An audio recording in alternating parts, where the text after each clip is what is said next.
Operation Sudhakaran പൂർത്തിയായി. എന്നിട്ടും കോൺഗ്രസിൽ കാര്യങ്ങൾ വെടിപ്പായോ?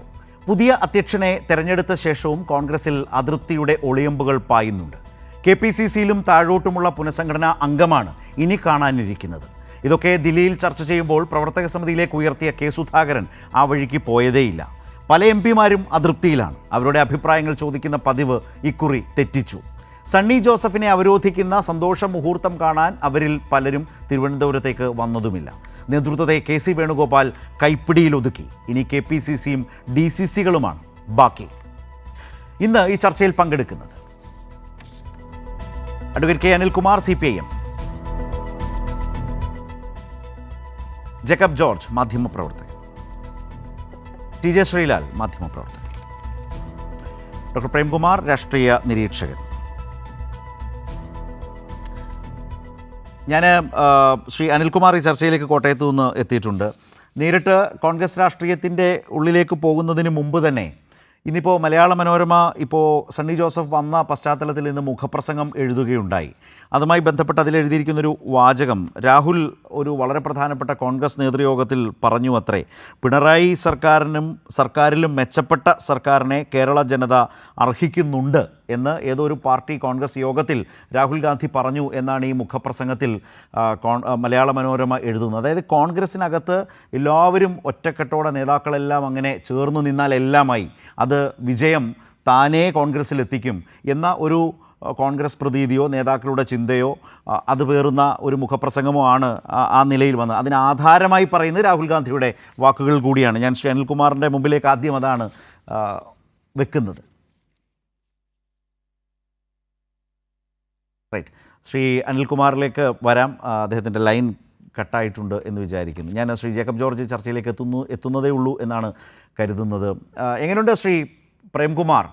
അതായത് കണ്ണൂർ സിംഹമായി വന്ന് പിണറായി വിജയനെ ഇറക്കിയ ശേഷമേ ഇനിയൊരു വിശ്രമമുള്ളൂ എന്ന നിലപാടെടുത്ത് അതിനെ വലിയ തോതിൽ പ്രോത്സാഹിപ്പിച്ച് അതാകെ വിശ്വസിച്ച് അദ്ദേഹത്തെ ആ നിലയിൽ കൊണ്ടുനടന്ന കോൺഗ്രസ് പ്രവർത്തകർ തന്നെ അദ്ദേഹത്തെ എങ്ങനെയാണ് ഇറക്കിവിട്ടത്? അതിനൊരു പേരും വന്നു നാട്ടിൽ, ഓപ്പറേഷൻ സുധാകരൻ എന്ന നിലയിലേക്ക്. മാത്രവുമല്ല, അദ്ദേഹം ഈ കണ്ണൂർ സിംഹം എന്നതൊക്കെ വിട്ടിട്ട് അദ്ദേഹം പടക്കുതിര എന്നാണ് സ്വയം, പടക്കുതിരയായി ഇനിയും ഉണ്ടാകും എന്ന നിലയിലേക്കാണ്. പക്ഷേ പടക്കുതിര പ്രയോഗങ്ങളോടെ ഫ്ലെക്സ് ഒന്നും കണ്ടില്ല. പക്ഷേ അദ്ദേഹം പ്രവർത്തക സമിതിയിലേക്ക് ക്ഷണിതാവായിട്ടും കണ്ടില്ല. പക്ഷേ മറുഭാഗത്ത് വന്ന സണ്ണി ജോസഫ് ആ നിലയിൽ പ്രവർത്തകരുടെയും കോൺഗ്രസിൻ്റെയും ആകെ ഒരു ആവേശമൊന്നും വാരി വിതറിയിട്ടല്ല KPCC പ്രസിഡൻ്റായി വന്നിട്ടുള്ളത്. എങ്ങനെയാണ് ഈ ഒരു ട്രാൻസിഷനെ കാണുന്നത്? നമ്മൾ കഴിഞ്ഞ കുറേ ദിവസങ്ങളായി ഇത്തരം കാര്യങ്ങളൊന്നും ചർച്ച ചെയ്യാതെ അങ്ങനെ മുന്നോട്ട് പോകുമായിരുന്നല്ലോ.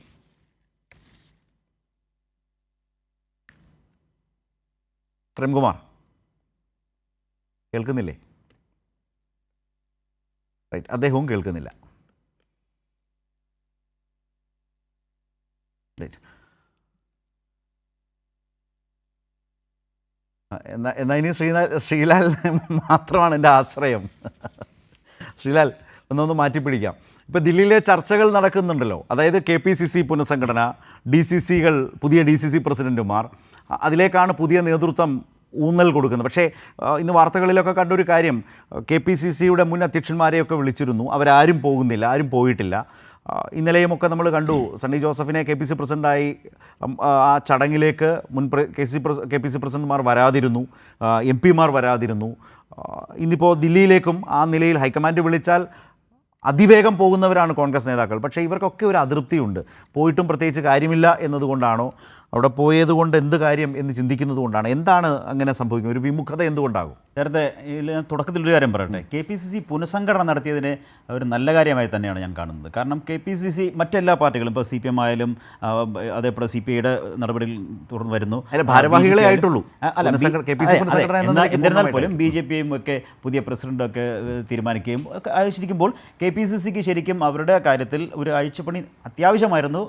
അത് കൂടാതെ മുന്നോട്ട് പോകാൻ കഴിയാത്തൊരു സാഹചര്യത്തിലേക്ക് പാർട്ടി എത്തുകയും ചെയ്തിരുന്നു. അതുകൊണ്ട് തന്നെ ഈ അഴിച്ചുപണിയെ സ്വാഗതം ചെയ്യുന്നു. അത് നല്ല കാര്യമാണ്. കാരണം ആ പാർട്ടിക്ക് അത് ആവശ്യമായ ഒരു ഘട്ടമായിരുന്നു. പക്ഷേ അഴിച്ചു പണിഞ്ഞപ്പോൾ ഉണ്ടായ പണികൾ ആണ് പിന്നീട് വലിയ പ്രതിസന്ധിയിലേക്ക് ഇപ്പോൾ ഒരു, അല്ലെങ്കിൽ വലുതെന്ന് ചില അഴിച്ചുപണികൾ പറയാറുണ്ടല്ലോ, നട്ടും ബോൾട്ടും ഒക്കെ മിച്ചം വന്നു എന്ന് പറയാറുണ്ട്. അഴിച്ചു പണി വാങ്ങി എന്ന് പറയുന്ന തലത്തിലേക്ക് കാര്യങ്ങൾ നീങ്ങുന്നു എന്ന സംശയമാണ് ഇപ്പോൾ ഈ പറയുന്ന ദിവസങ്ങളിൽ നമ്മൾ കാണുന്നത്. കാരണം KPCC തലത്തിലുള്ള നേതാക്കളെ ഡൽഹിക്ക് വിളിപ്പിക്കുന്നു.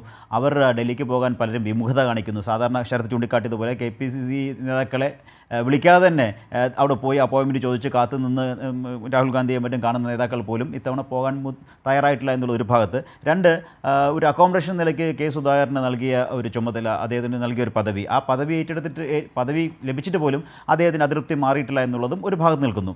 പക്ഷേ ഇവിടെ ശരിക്കും നമ്മൾ കാണേണ്ടത് ഈ പറയുന്ന മുൻകാലങ്ങളിൽ മുൻപ് കെ കരുണാകരനും AK ആൻ്റണിയും ഒക്കെ ഗ്രൂപ്പ് തലത്തിൽ നിൽക്കുമ്പോൾ ഉണ്ടായിട്ടുള്ള വലിയ യുദ്ധമൊന്നും അല്ലെങ്കിൽ വലിയ പരസ്യ വിഴുപ്പലക്കലുകളൊന്നും ഇത്തവണ KPCC പുനഃസംഘടനയ്ക്ക് മുമ്പായി കോൺഗ്രസിൽ ഉണ്ടായിട്ടില്ല. അത് പക്ഷേ കോൺഗ്രസിനുള്ളിൽ അത്തരം പ്രശ്നങ്ങളില്ലാത്തത് കൊണ്ടോ അല്ലെങ്കിൽ അത് കോൺഗ്രസിനെ കാര്യമായി ബാധിക്കാത്തത് കൊണ്ടല്ല. അതിനെ കാണേണ്ടത് അങ്ങനെ വലിയ തോതിൽ പടനയിക്കാൻ പറ്റുന്ന നേതാക്കൾ മുന്നിൽ നിൽക്കാൻ ആളില്ല എന്നുള്ളത് മാത്രമാണ്. പക്ഷേ പിന്നിൽ നിൽക്കാൻ ഒരുപാട് ആൾക്കാരുണ്ട് എന്നുള്ളതാണ്. അതുപോലെ തന്നെ ഈ KPCC പുനഃസംഘടനയ്ക്ക് പോകുമ്പോൾ ഉണ്ടായ ഒരു കാര്യം കൂടി ഞാൻ സൂചിപ്പിക്കാം. നാളിതുവരെ ഉണ്ടാകാത്ത ഒരു വലിയ പ്രതിസന്ധി കൂടി ആ സമയത്തുണ്ടായി, അല്ലെങ്കിൽ ഒരു ആരോപണമോ ഒരു ആക്രമണമോ കൂടി ആ സമയത്തുണ്ടായി. അതായത് കോൺഗ്രസിൻ്റെ AICC general secretary, Congress high command നിയോഗിച്ച AICC ജനറൽ സെക്രട്ടറി, സംഘടനാ ചുമതല, കേരളത്തിൻ്റെ ചുമതല AICC ജനറൽ സെക്രട്ടറി അവരെ കടന്നാക്രമിക്കുന്ന തലത്തിലേക്ക് മുമ്പ് അങ്ങനെ ഉണ്ടായിട്ടുള്ള ഒരിക്കൽ മാത്രമാണ് എൻ്റെ ഓർമ്മയിൽ, പെട്ടെന്ന് വരുമ്പോൾ ഓർമ്മയിൽ. അത് അഹമ്മദ് പട്ടേലിനെതിരെ K മുരളീധരൻ പാർട്ടിക്ക് നിന്ന് പുറത്തു പോകാൻ തീരുമാനിച്ച് നിൽക്കുന്ന സമയത്ത് K മുരളീധരൻ നടത്തിയ ആരോപണങ്ങളും ചില പേരുവിളികളുമാണ്. അലുമിനിയം പട്ടേൽ അടക്കമുള്ള അന്നാണ് അങ്ങനെ ഹൈക്കമാൻഡ് പ്രതിനിധിയായി കേരളത്തിൻ്റെ ചുമതലയിലേക്ക് വരുന്ന ആളെ പരസ്യമായി കടന്നാക്രമിക്കുകയോ വിഴുപ്പലക്കൽ നടത്തുകയൊക്കെ ചെയ്തു. അന്ന് അദ്ദേഹത്തെ മാത്രമല്ല, സാക്ഷാൽ സോണിയാഗാന്ധിയെ വിളിച്ചത് അതുണ്ട്, ഹൈക്കമാൻഡ് അടക്കം മൊത്തത്തിൽ. ഇപ്പോൾ ഇത് ഹൈക്കമാൻഡ് പ്രതിനിധിയാണല്ലോ. പക്ഷേ ഇവിടെ ഇത്തവണത്തെ സമയത്ത് ഹൈക്കമാൻഡിൻ്റെ പ്രതിനിധിയായി കേരളത്തിലെത്തിയ ദീപാദാസ് മുൻഷിയെ PCC പ്രസിഡന്റ് അതിരൂക്ഷമായി വിമർശിക്കുകയും ഡൽഹിയിൽ പോയി ഇവരാണ് ഇവിടുത്തെ പ്രശ്നങ്ങൾക്കെല്ലാം കാരണമെന്ന് പറയുകയും എന്നുള്ള ആരോപണം ഉന്നയിക്കുകയും ഇവരെ മാറ്റണം എന്നുള്ള വലിയ നിലപാടെടുക്കുകയും ചെയ്തു. അതെന്തുകൊണ്ടാണ്? സുധാകരൻ മാറണം, കേരളത്തിൽ സുധാകരൻ മാറണം, അദ്ദേഹത്തിന് ആരോഗ്യ പ്രശ്നങ്ങളുണ്ട് എന്നുള്ള റിപ്പോർട്ട് ഈ പറയുന്ന ദീപാദാസ് മുൻഷി ഹൈക്കമാൻഡിന് കൊടുത്തു എന്നുള്ള ഒറ്റ കാരണം കൊണ്ടാണ്. അപ്പോൾ അവിടെ നിന്ന് തന്നെ തുടങ്ങുന്നു നമ്മൾ പുറത്ത് കാണാത്ത വലിയ പ്രതിസന്ധി. ഈ പുനഃസംഘടനയ്ക്ക് തയ്യാറെടുക്കുമ്പോൾ പോലും കോൺഗ്രസിനുള്ളിൽ ഉണ്ടായിരുന്നു. അത് ഞാൻ പറഞ്ഞതുപോലെ അപ്പോൾ എല്ലാവരും ചോദിക്കും, മുൻപ് ഇതിനേക്കാൾ വലിയ പ്രതിസന്ധി ഉണ്ടായിരുന്നില്ല, ഇപ്പോൾ അത്തരത്തിലുള്ള പ്രതിസന്ധി ഉണ്ടായിട്ടില്ലല്ലോ എന്ന് ചോദിക്കുന്നവർക്കുള്ള മറുപടിയാണ് ഞാൻ പറഞ്ഞത്. അത് മുന്നിൽ നിന്ന് ഈ ഏറ്റുമുട്ടലിന് മുന്നിൽ നിന്ന് നയിക്കാൻ ആളില്ലായിരുന്നുവെങ്കിലും പിന്നിൽ ശക്തമായ കാര്യങ്ങളുണ്ടായിരുന്നു. സുധാകരനെയും വഴിതിരിച്ചതിൽ ചില നേതാക്കൾക്ക് പങ്കുണ്ട്. സുധാകരൻ അദ്ദേഹത്തിന് ആരോഗ്യ പ്രശ്നങ്ങൾ കാരണം മാറാൻ തയ്യാറായിരുന്നു എന്നുള്ളതാണ് ഒരു ഘട്ടത്തിലുണ്ടായിരുന്ന വാർത്ത. പക്ഷേ സുധാകരൻ അതല്ല, എന്നെ തൊടാൻ ആർക്കും ധൈര്യമില്ല എന്ന് പറയുന്ന തലത്തിലേക്ക് ഇവർ രണ്ടാമത് പോയി. ഈ തരത്തിലേക്ക് സുധാകരൻ എത്തിച്ചതിലും ചില നേതാക്കൾക്ക് പങ്കുണ്ട് എന്നുള്ളത് വ്യക്തമായ കാര്യമാണ്. അതോടൊപ്പം തന്നെ സുധാകരൻ പറഞ്ഞ മറ്റൊരു കാര്യമുണ്ട്, അല്ലെങ്കിൽ അദ്ദേഹത്തോടൊപ്പം നിൽക്കുന്ന ആൾക്കാർ പറഞ്ഞ മറ്റൊരു കാര്യമുണ്ട്. അദ്ദേഹത്തെ ഡൽഹിക്ക് വിളിപ്പിച്ചത് അതേ കാര്യങ്ങൾ അന്വേഷിക്കാനായിരുന്നു, അല്ലാതെ മാറാൻ പറയണമെന്ന് അവർ ആവശ്യപ്പെട്ടില്ല എന്നുള്ളത്. അതൊരു വിചിത്രമായൊരു വാദമായി തോന്നി. കാരണം കേരളത്തിൽ ഈ പറയുന്ന സുധാകരൻ ഡൽഹിക്ക് വിളിപ്പിക്കുമ്പോൾ കേരളത്തിലെ അന്തരീക്ഷം എന്തായിരുന്നു? KPCC പ്രസിഡന്റ് മാറണമെന്നുള്ള വലിയ അന്തരീക്ഷം നിൽക്കുന്നു, അങ്ങനെയുള്ള പരസ്യമായ ആവശ്യങ്ങൾ വരുന്നു. ഈ സമയത്താണ് സുധാകരൻ ഡൽഹിക്ക് വിളിപ്പിക്കുന്നത്. ഡൽഹിക്ക് വിളിപ്പിച്ച് ഈ കാര്യങ്ങളെല്ലാം സംസാരിച്ച ശേഷം പുറത്തിറങ്ങിയിട്ട് സുധാകരൻ അതിൽ തിരിച്ചെത്തിയിട്ട് എന്നെ അക്കാര്യം മാത്രം എന്നോട് ചർച്ച ചെയ്തതെന്ന് പറയുമ്പോൾ ഈ പറയുന്ന കാര്യങ്ങൾ ഒന്ന് ശരിയാണ്. ഒന്നുകിൽ സുധാകരന് അത് ഈ പറയുന്ന ചില ആരോഗ്യ പ്രശ്നങ്ങളുണ്ട്, അദ്ദേഹത്തിന് അത് മനസ്സിലായിട്ടില്ല എന്ന് തന്നെ നമ്മൾ കാണേണ്ടിയിരിക്കുന്നു. അല്ലെങ്കിൽ സുധാകരനെ തിരിച്ചെത്തിയ സുധാകരനെ ഇവിടുത്തെ നേതാക്കൾ പറഞ്ഞ് തെറ്റിദ്ധരിപ്പിച്ചു. അതിലൊരു പക്ഷേ എനിക്ക് തോന്നുന്നു ആൻ്റണിയാണ് കെ സുധാകരന് പകരമായി വരാൻ പോകുന്നത് എന്ന വാർത്ത പ്രചരിക്കുന്നു. ആൻ്റണി അംഗീകരിക്കാൻ കഴിയില്ല എന്ന നില പല നേതാക്കളുടെയും ചിന്തകളിൽ വരുന്നു. അവർ സുധാകരനെ കൂടുതൽ പ്രോത്സാഹിപ്പിക്കുന്നു. കെ സുധാകരനല്ല തിരുവനന്തപുരത്ത് വന്നിറങ്ങിയപ്പോഴും വളരെ പരസ്യമായി ഗുരുതരമായ ആരോപണങ്ങൾ ഒപ്പമുള്ള നേതാക്കൾക്കെതിരെ, സഹപ്രവർത്തകർക്കെതിരെ അദ്ദേഹം പറഞ്ഞല്ലോ. അതാണ് ഞാൻ പറഞ്ഞത്. സുധാകരനെ ഞാനത് പൂർത്തിയാക്കുന്നതിന് ചേർത്ത് പറഞ്ഞതുകൊണ്ടാണ്. അതാണ് ഞാൻ പറഞ്ഞത്, തിരിച്ചെത്തിയ സുധാകരനെ ആരോ ചിലർ ചേർന്ന് പറഞ്ഞ് തെറ്റിദ്ധരിപ്പിച്ചു എന്നുള്ളതാണ്. ഈ പറയുന്ന KC വേണുഗോപാൽ എന്തൊക്കെ പറഞ്ഞാലും ആൻ്റണി തന്നെയായിരുന്നു ഹൈക്കമാൻഡിൻ്റെ ഫസ്റ്റ് ചോയ്സ്, എന്നത് സംശയമില്ല. ആൻ്റോയോട് തുണി കൊടുത്തിട്ട് അളവെടുത്ത് കുപ്പായം തുന്നിക്കോളാൻ വരെ പറഞ്ഞതാണ്. അതിന് ശേഷമാണ് ഈ പ്രശ്നങ്ങൾ വന്നപ്പോൾ ആൻ്റോയോട് ഈ കുപ്പായം, നിങ്ങൾ തുന്നിച്ച കുപ്പായം നിങ്ങളെക്കാൾ നന്നായി ചേരുന്ന മറ്റൊരാളുണ്ട് എന്ന് പറഞ്ഞ് ഇത് വാങ്ങി സണ്ണി ജോസഫിനെ കൊണ്ട് കൊടുത്തതും അത് പരസ്യമായ കാര്യമാണ്. ഇതിനിടയിൽ എന്തിനാണ് രമേശ് ചെന്നിത്തല ഡൽഹിക്ക് പോയെന്നൊരു കഥയുണ്ട്.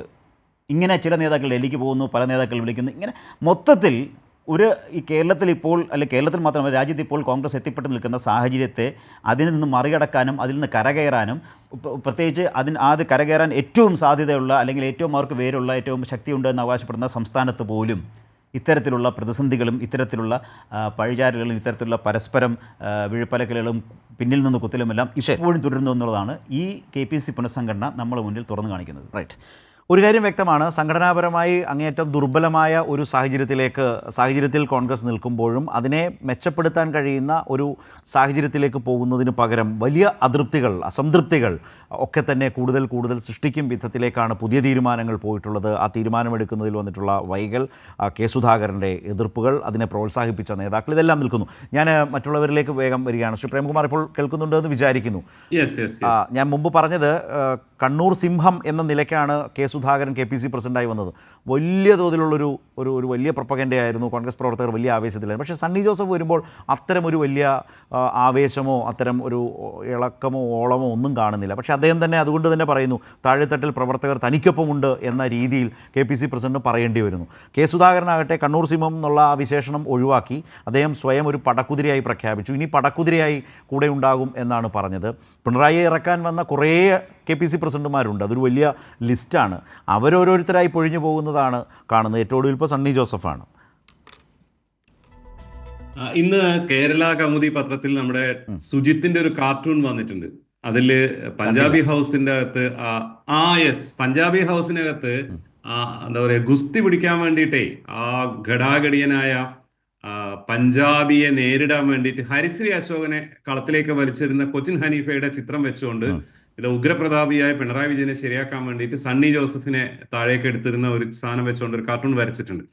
അത് കേരളത്തിലെ കോൺഗ്രസിൽ ഏറ്റവും ശക്തനായ, ഏറ്റവും കരുത്തനായ, കഴിഞ്ഞ ആഴ്ച വരെയും എല്ലാ ദിവസവും ജിമ്മിൽ കളിക്കുന്നുണ്ട് എന്ന് നിങ്ങളടക്കമുള്ള മാധ്യമപ്രവർത്തകരോട് പറഞ്ഞ, എനിക്കൊരു കുഴപ്പമില്ല, ഞാൻ ഗംഭീരനാണെന്ന് പറഞ്ഞ ശക്തരിൽ ശക്തനായ ഒരാളെ കൊണ്ടുവന്നിട്ട് പിണറായി വിജയനെ മലർത്തി അടിക്കുക എന്നുള്ളതായിരുന്നു 4 വർഷം മുമ്പ് കനകോലുവിന്റെയും കോൺഗ്രസിന്റെയും സ്ട്രാറ്റജി. ഇപ്പൊ അവർ സ്ട്രാറ്റജി മാറ്റിയിരിക്കുകയാണ്. ശരത്തും CPM-മാരും അതിനെ അണ്ടർ എസ്റ്റിമേറ്റ് ചെയ്യണ്ട. പുതിയ സ്ട്രാറ്റജി എന്താണെന്ന് വെച്ചാൽ ഏറ്റവും വീക്കായ ഒരാളെ കൊണ്ടുവന്നിട്ട്, അത്രയൊന്നും ശക്തനല്ലാത്ത ഒരാളെ കൊണ്ടുവന്നിട്ട്, അതും യുദ്ധതന്ത്രം തന്നെയാണ്, പിണറായി വിജയനെയും ഇടതുപക്ഷ മുന്നണിയെയും താഴെ ഇറക്കുക എന്നുള്ളതാണ്. അഡ്വക്കേറ്റ് അനിൽകുമാറിനെ പോലെയുള്ള ആളുകൾ വളരെ ശ്രദ്ധിച്ചിരിക്കേണ്ടതാണ്. അടുത്ത ഏപ്രിൽ ഇലക്ഷൻ കഴിയുന്ന സമയത്ത് പിണറായി വിജയൻ രാജിവെപ്പിച്ചിട്ടേ കെ സുധാകരൻ KPCC പ്രസിഡന്റ് സ്ഥാനത്ത് നിന്ന് ഇറങ്ങുള്ളൂ. അദ്ദേഹം തന്നെയാണ് ഇപ്പോഴും KPCC പ്രസിഡന്റ്. അദ്ദേഹം തന്നെയാണെന്നാണ് അദ്ദേഹത്തിന്റെ ധാരണ. ഈ സ്ഥാനാരോഹണ ചടങ്ങിൽ കെ മുരളീധരൻ പറഞ്ഞ രസകരമായ ഒരു കാര്യം ഉണ്ടായിരുന്നു. അതായത് സണ്ണി ജോസഫിനെ DCC പ്രസിഡന്റ് ആക്കിയത് ഞാനാണ്, പക്ഷെ ഞാൻ എങ്ങനെയാണ് ആക്കിയെന്ന് അയാൾ പറയുന്നുണ്ട്. ഞാൻ കണ്ണൂരിൽ DCC പ്രസിഡന്റായിട്ട് ആരെയും ഒന്നും വെച്ചാൽ കാര്യങ്ങൾ നടക്കില്ലല്ലോ, അവിടെ രാജ്യം ഭരിക്കുന്നത് കെ സുധാകരൻ ആയതുകൊണ്ട് ഞാൻ കെ സുധാകരനോട് ചോദിച്ചു ആരാവണം കണ്ണൂരിലെ DCC പ്രസിഡന്റ് എന്ന്. നോക്കൂ, KPCC പ്രസിഡന്റ് ആയിരുന്നു മുരളീധരൻ. കെ സുധാകരൻ DCC പ്രസിഡന്റോ KPCC പ്രസിഡന്റോ കോൺഗ്രസ് വർക്കിംഗ് കമ്മിറ്റി അംഗമോ ഒന്നുമല്ല, കണ്ണൂരിലെ നേതാവാണ്. അപ്പൊ കെ സുധാകരൻ പറഞ്ഞു, എന്താ സംശയം, സണ്ണിനായിക്കോളൂ എന്ന്. അങ്ങനെയാണ് സണ്ണിയെ ആക്കിയത് എന്നാണ് ആ ചടങ്ങിൽ വെച്ചിട്ട്, സണ്ണി ജോസഫിനെ KPCC പ്രസിഡന്റ് ആക്കിയ ചടങ്ങിൽ വെച്ചിട്ട് കെ മുരളീധരൻ പറയുന്നത്. അങ്ങനെയാണെങ്കിൽ സണ്ണി ജോസഫിനെ KPCC പ്രസിഡന്റ് ആക്കിയതും കെ സുധാകരൻ തന്നെ പറഞ്ഞിട്ടാവണം. കെ സുധാകരൻ തന്നെ KPCC പ്രസിഡന്റ് ആണ് എന്നുള്ള ബോധ്യത്തിൽ, ധാരണയിലാണ് അദ്ദേഹം ഇപ്പോഴും ഇരിക്കുന്നത്. ഇന്നലെ വളരെ ദുഃഖകരമായ രീതിയിൽ കോൺഗ്രസിന്റെ ഒരു യുവ നേതാവ് അന്തരിക്കുകയുണ്ടായി. ഒരു DCC പ്രസിഡന്റ്, അദ്ദേഹം MLA ആവേണ്ട ആളായിരുന്നു എന്ന് പറഞ്ഞിട്ട് യൂത്ത് കോൺഗ്രസിന്റെ സംസ്ഥാന പ്രസിഡന്റ് അടുത്ത 2026 MLA ആയി വരേണ്ട ആളാണ് എന്ന് പറഞ്ഞിട്ട് സങ്കടത്തോടെ പോസ്റ്റ് ഇടുന്ന കണ്ടു. അദ്ദേഹത്തിന് 5 ലക്ഷം രൂപ സഹായം കൊടുക്കുമെന്ന് പ്രഖ്യാപനം നടത്തിയത് KPCC പ്രസിഡന്റ് അല്ല, പ്രതിപക്ഷ നേതാവും അല്ല, കെ സുധാകരൻ ഇപ്പോഴും ഞാൻ വിചാരിക്കുന്നത് അദ്ദേഹം തന്നെയാണ് KPCC പ്രസിഡന്റ് എന്നാണ്. ഇതിനി ഇപ്പൊ സണ്ണി ജോസഫ് നല്ല നേതാവാണെന്നാട്ടോ ഞാൻ വിചാരിക്കുന്നത്.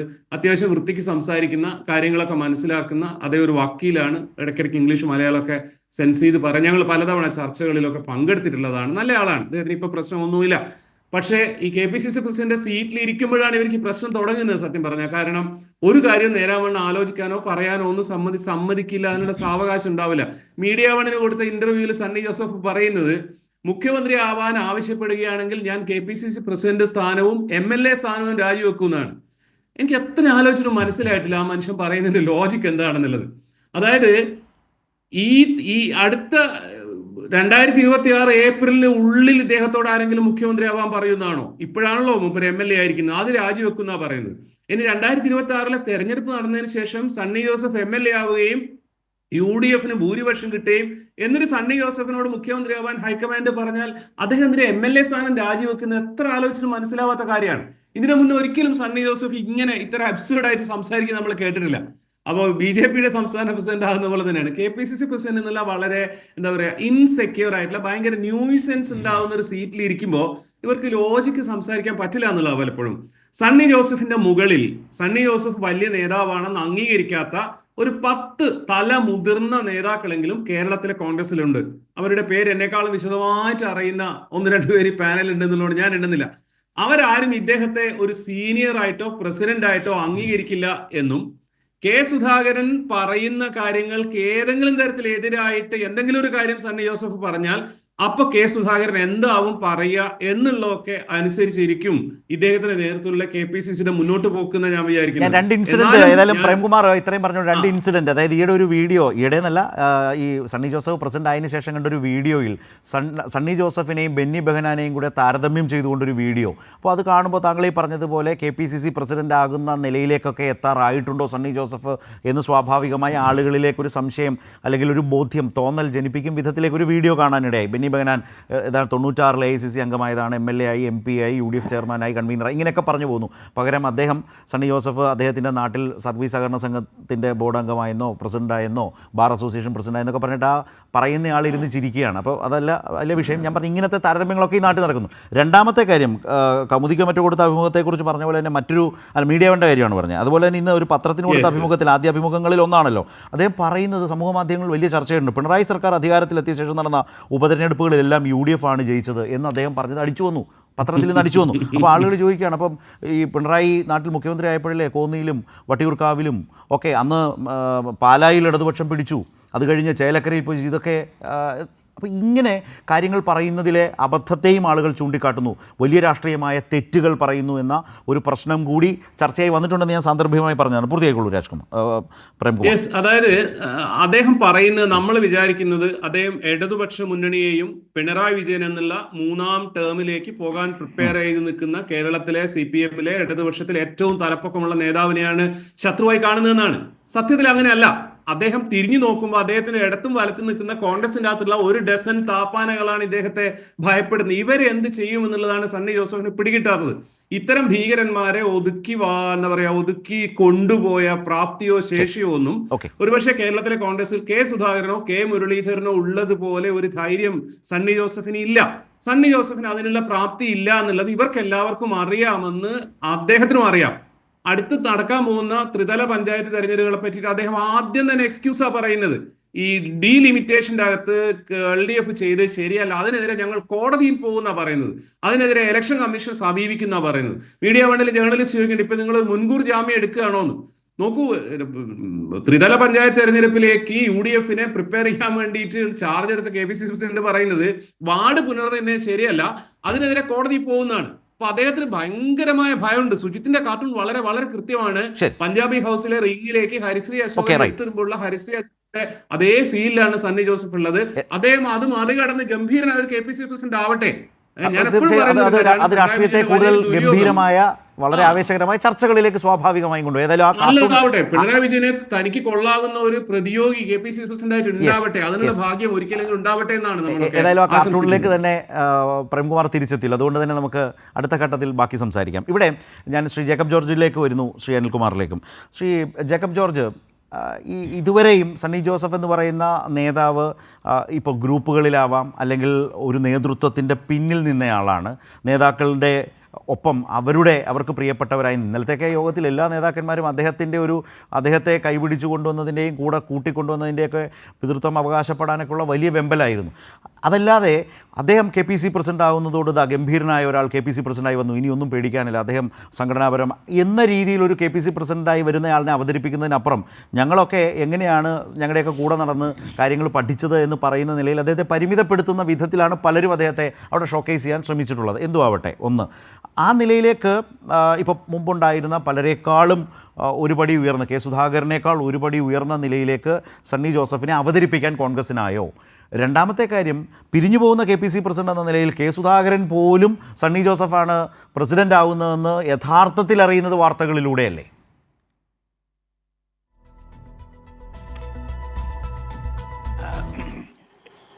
നേരത്തെ ഇത്തരം കാര്യങ്ങൾ നമ്മൾ ചർച്ച ചെയ്യുമ്പോൾ എനിക്ക് തോന്നുന്നു, എൻ്റെ ഒരു കാഴ്ചപ്പാട്, വ്യക്തിപരമായിട്ട് ഞാൻ സാധാരണ ആരെയും അങ്ങനെ ദോഷം പറയാറില്ല ആരെക്കുറിച്ചും.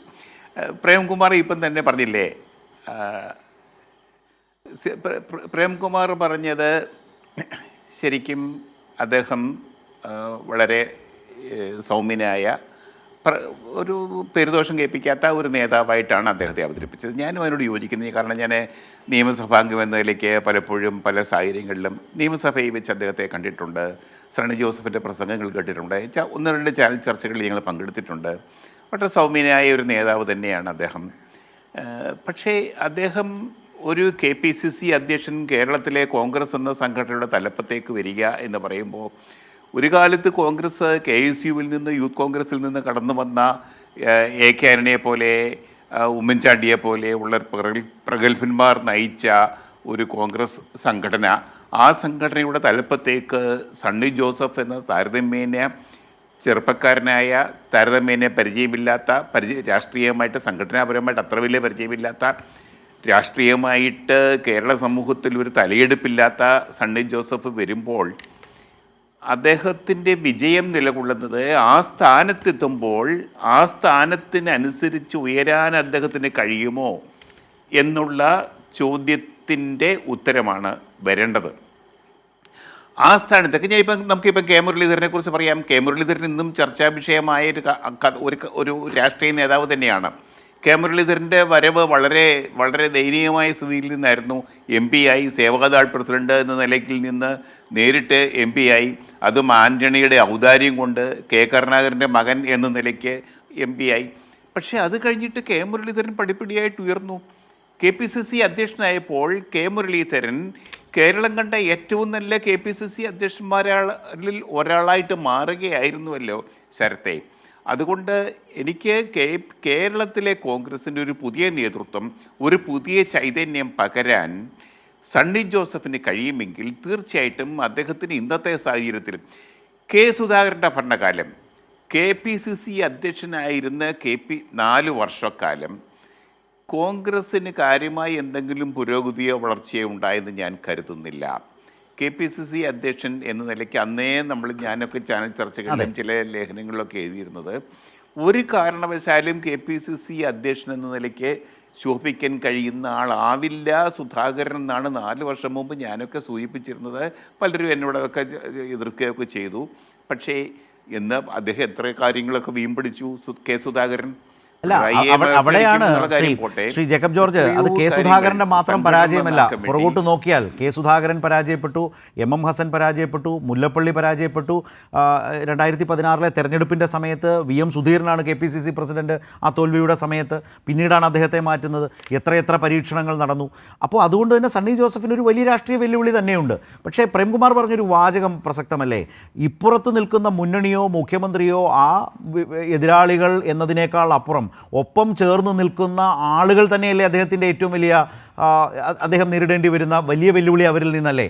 സണ്ണി ജോസഫ് ഈ നിലയിൽ, ഈ പദവിയിലേക്ക് എത്താൻ യോഗ്യനല്ല എന്ന് കരുതുന്ന നേതാക്കൾ അദ്ദേഹത്തിന് ചുറ്റും ഉണ്ട് എന്നൊരു പ്രശ്നം അദ്ദേഹം നേരിടുന്നില്ലേ?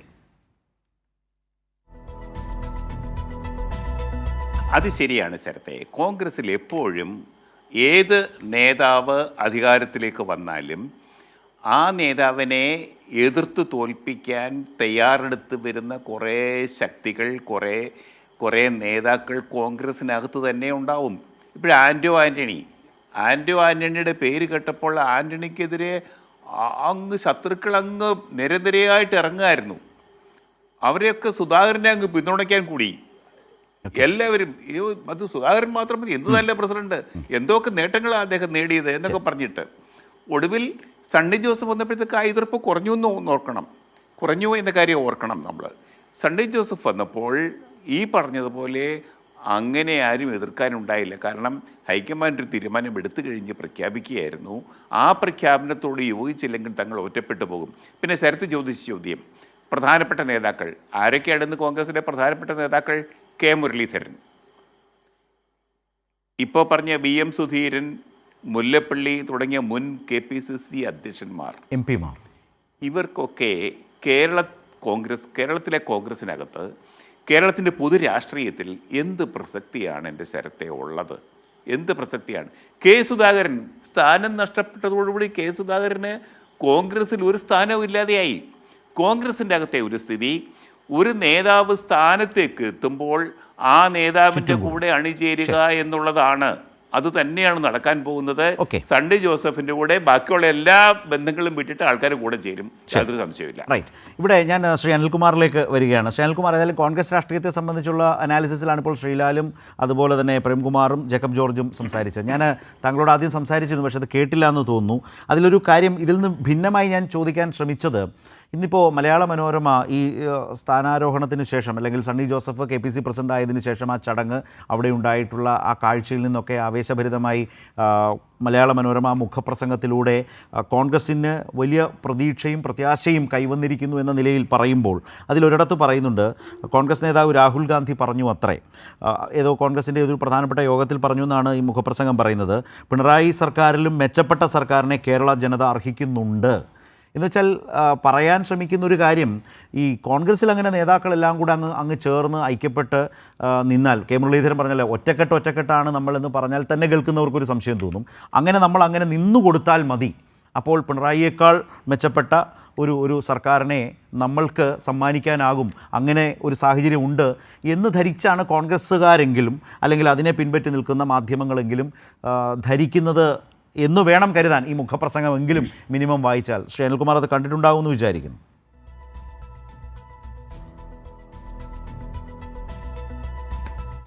ഇവിടെ ഈ ചർച്ചയിലെ ബഹുമാനപ്പെട്ട 3 അതിഥികൾ പറഞ്ഞ അഭിപ്രായത്തോട് എനിക്ക് വിയോജിപ്പാണുള്ളത്.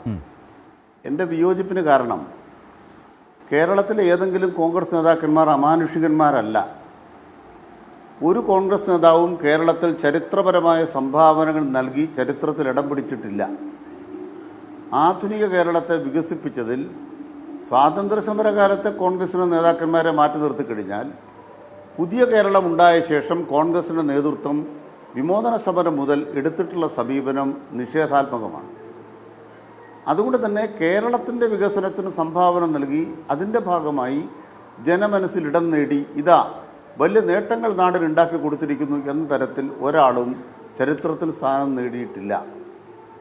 എങ്ങനെയാണ് കോൺഗ്രസിൻ്റെ നേതാക്കൾ നിർമ്മിക്കപ്പെട്ടത്?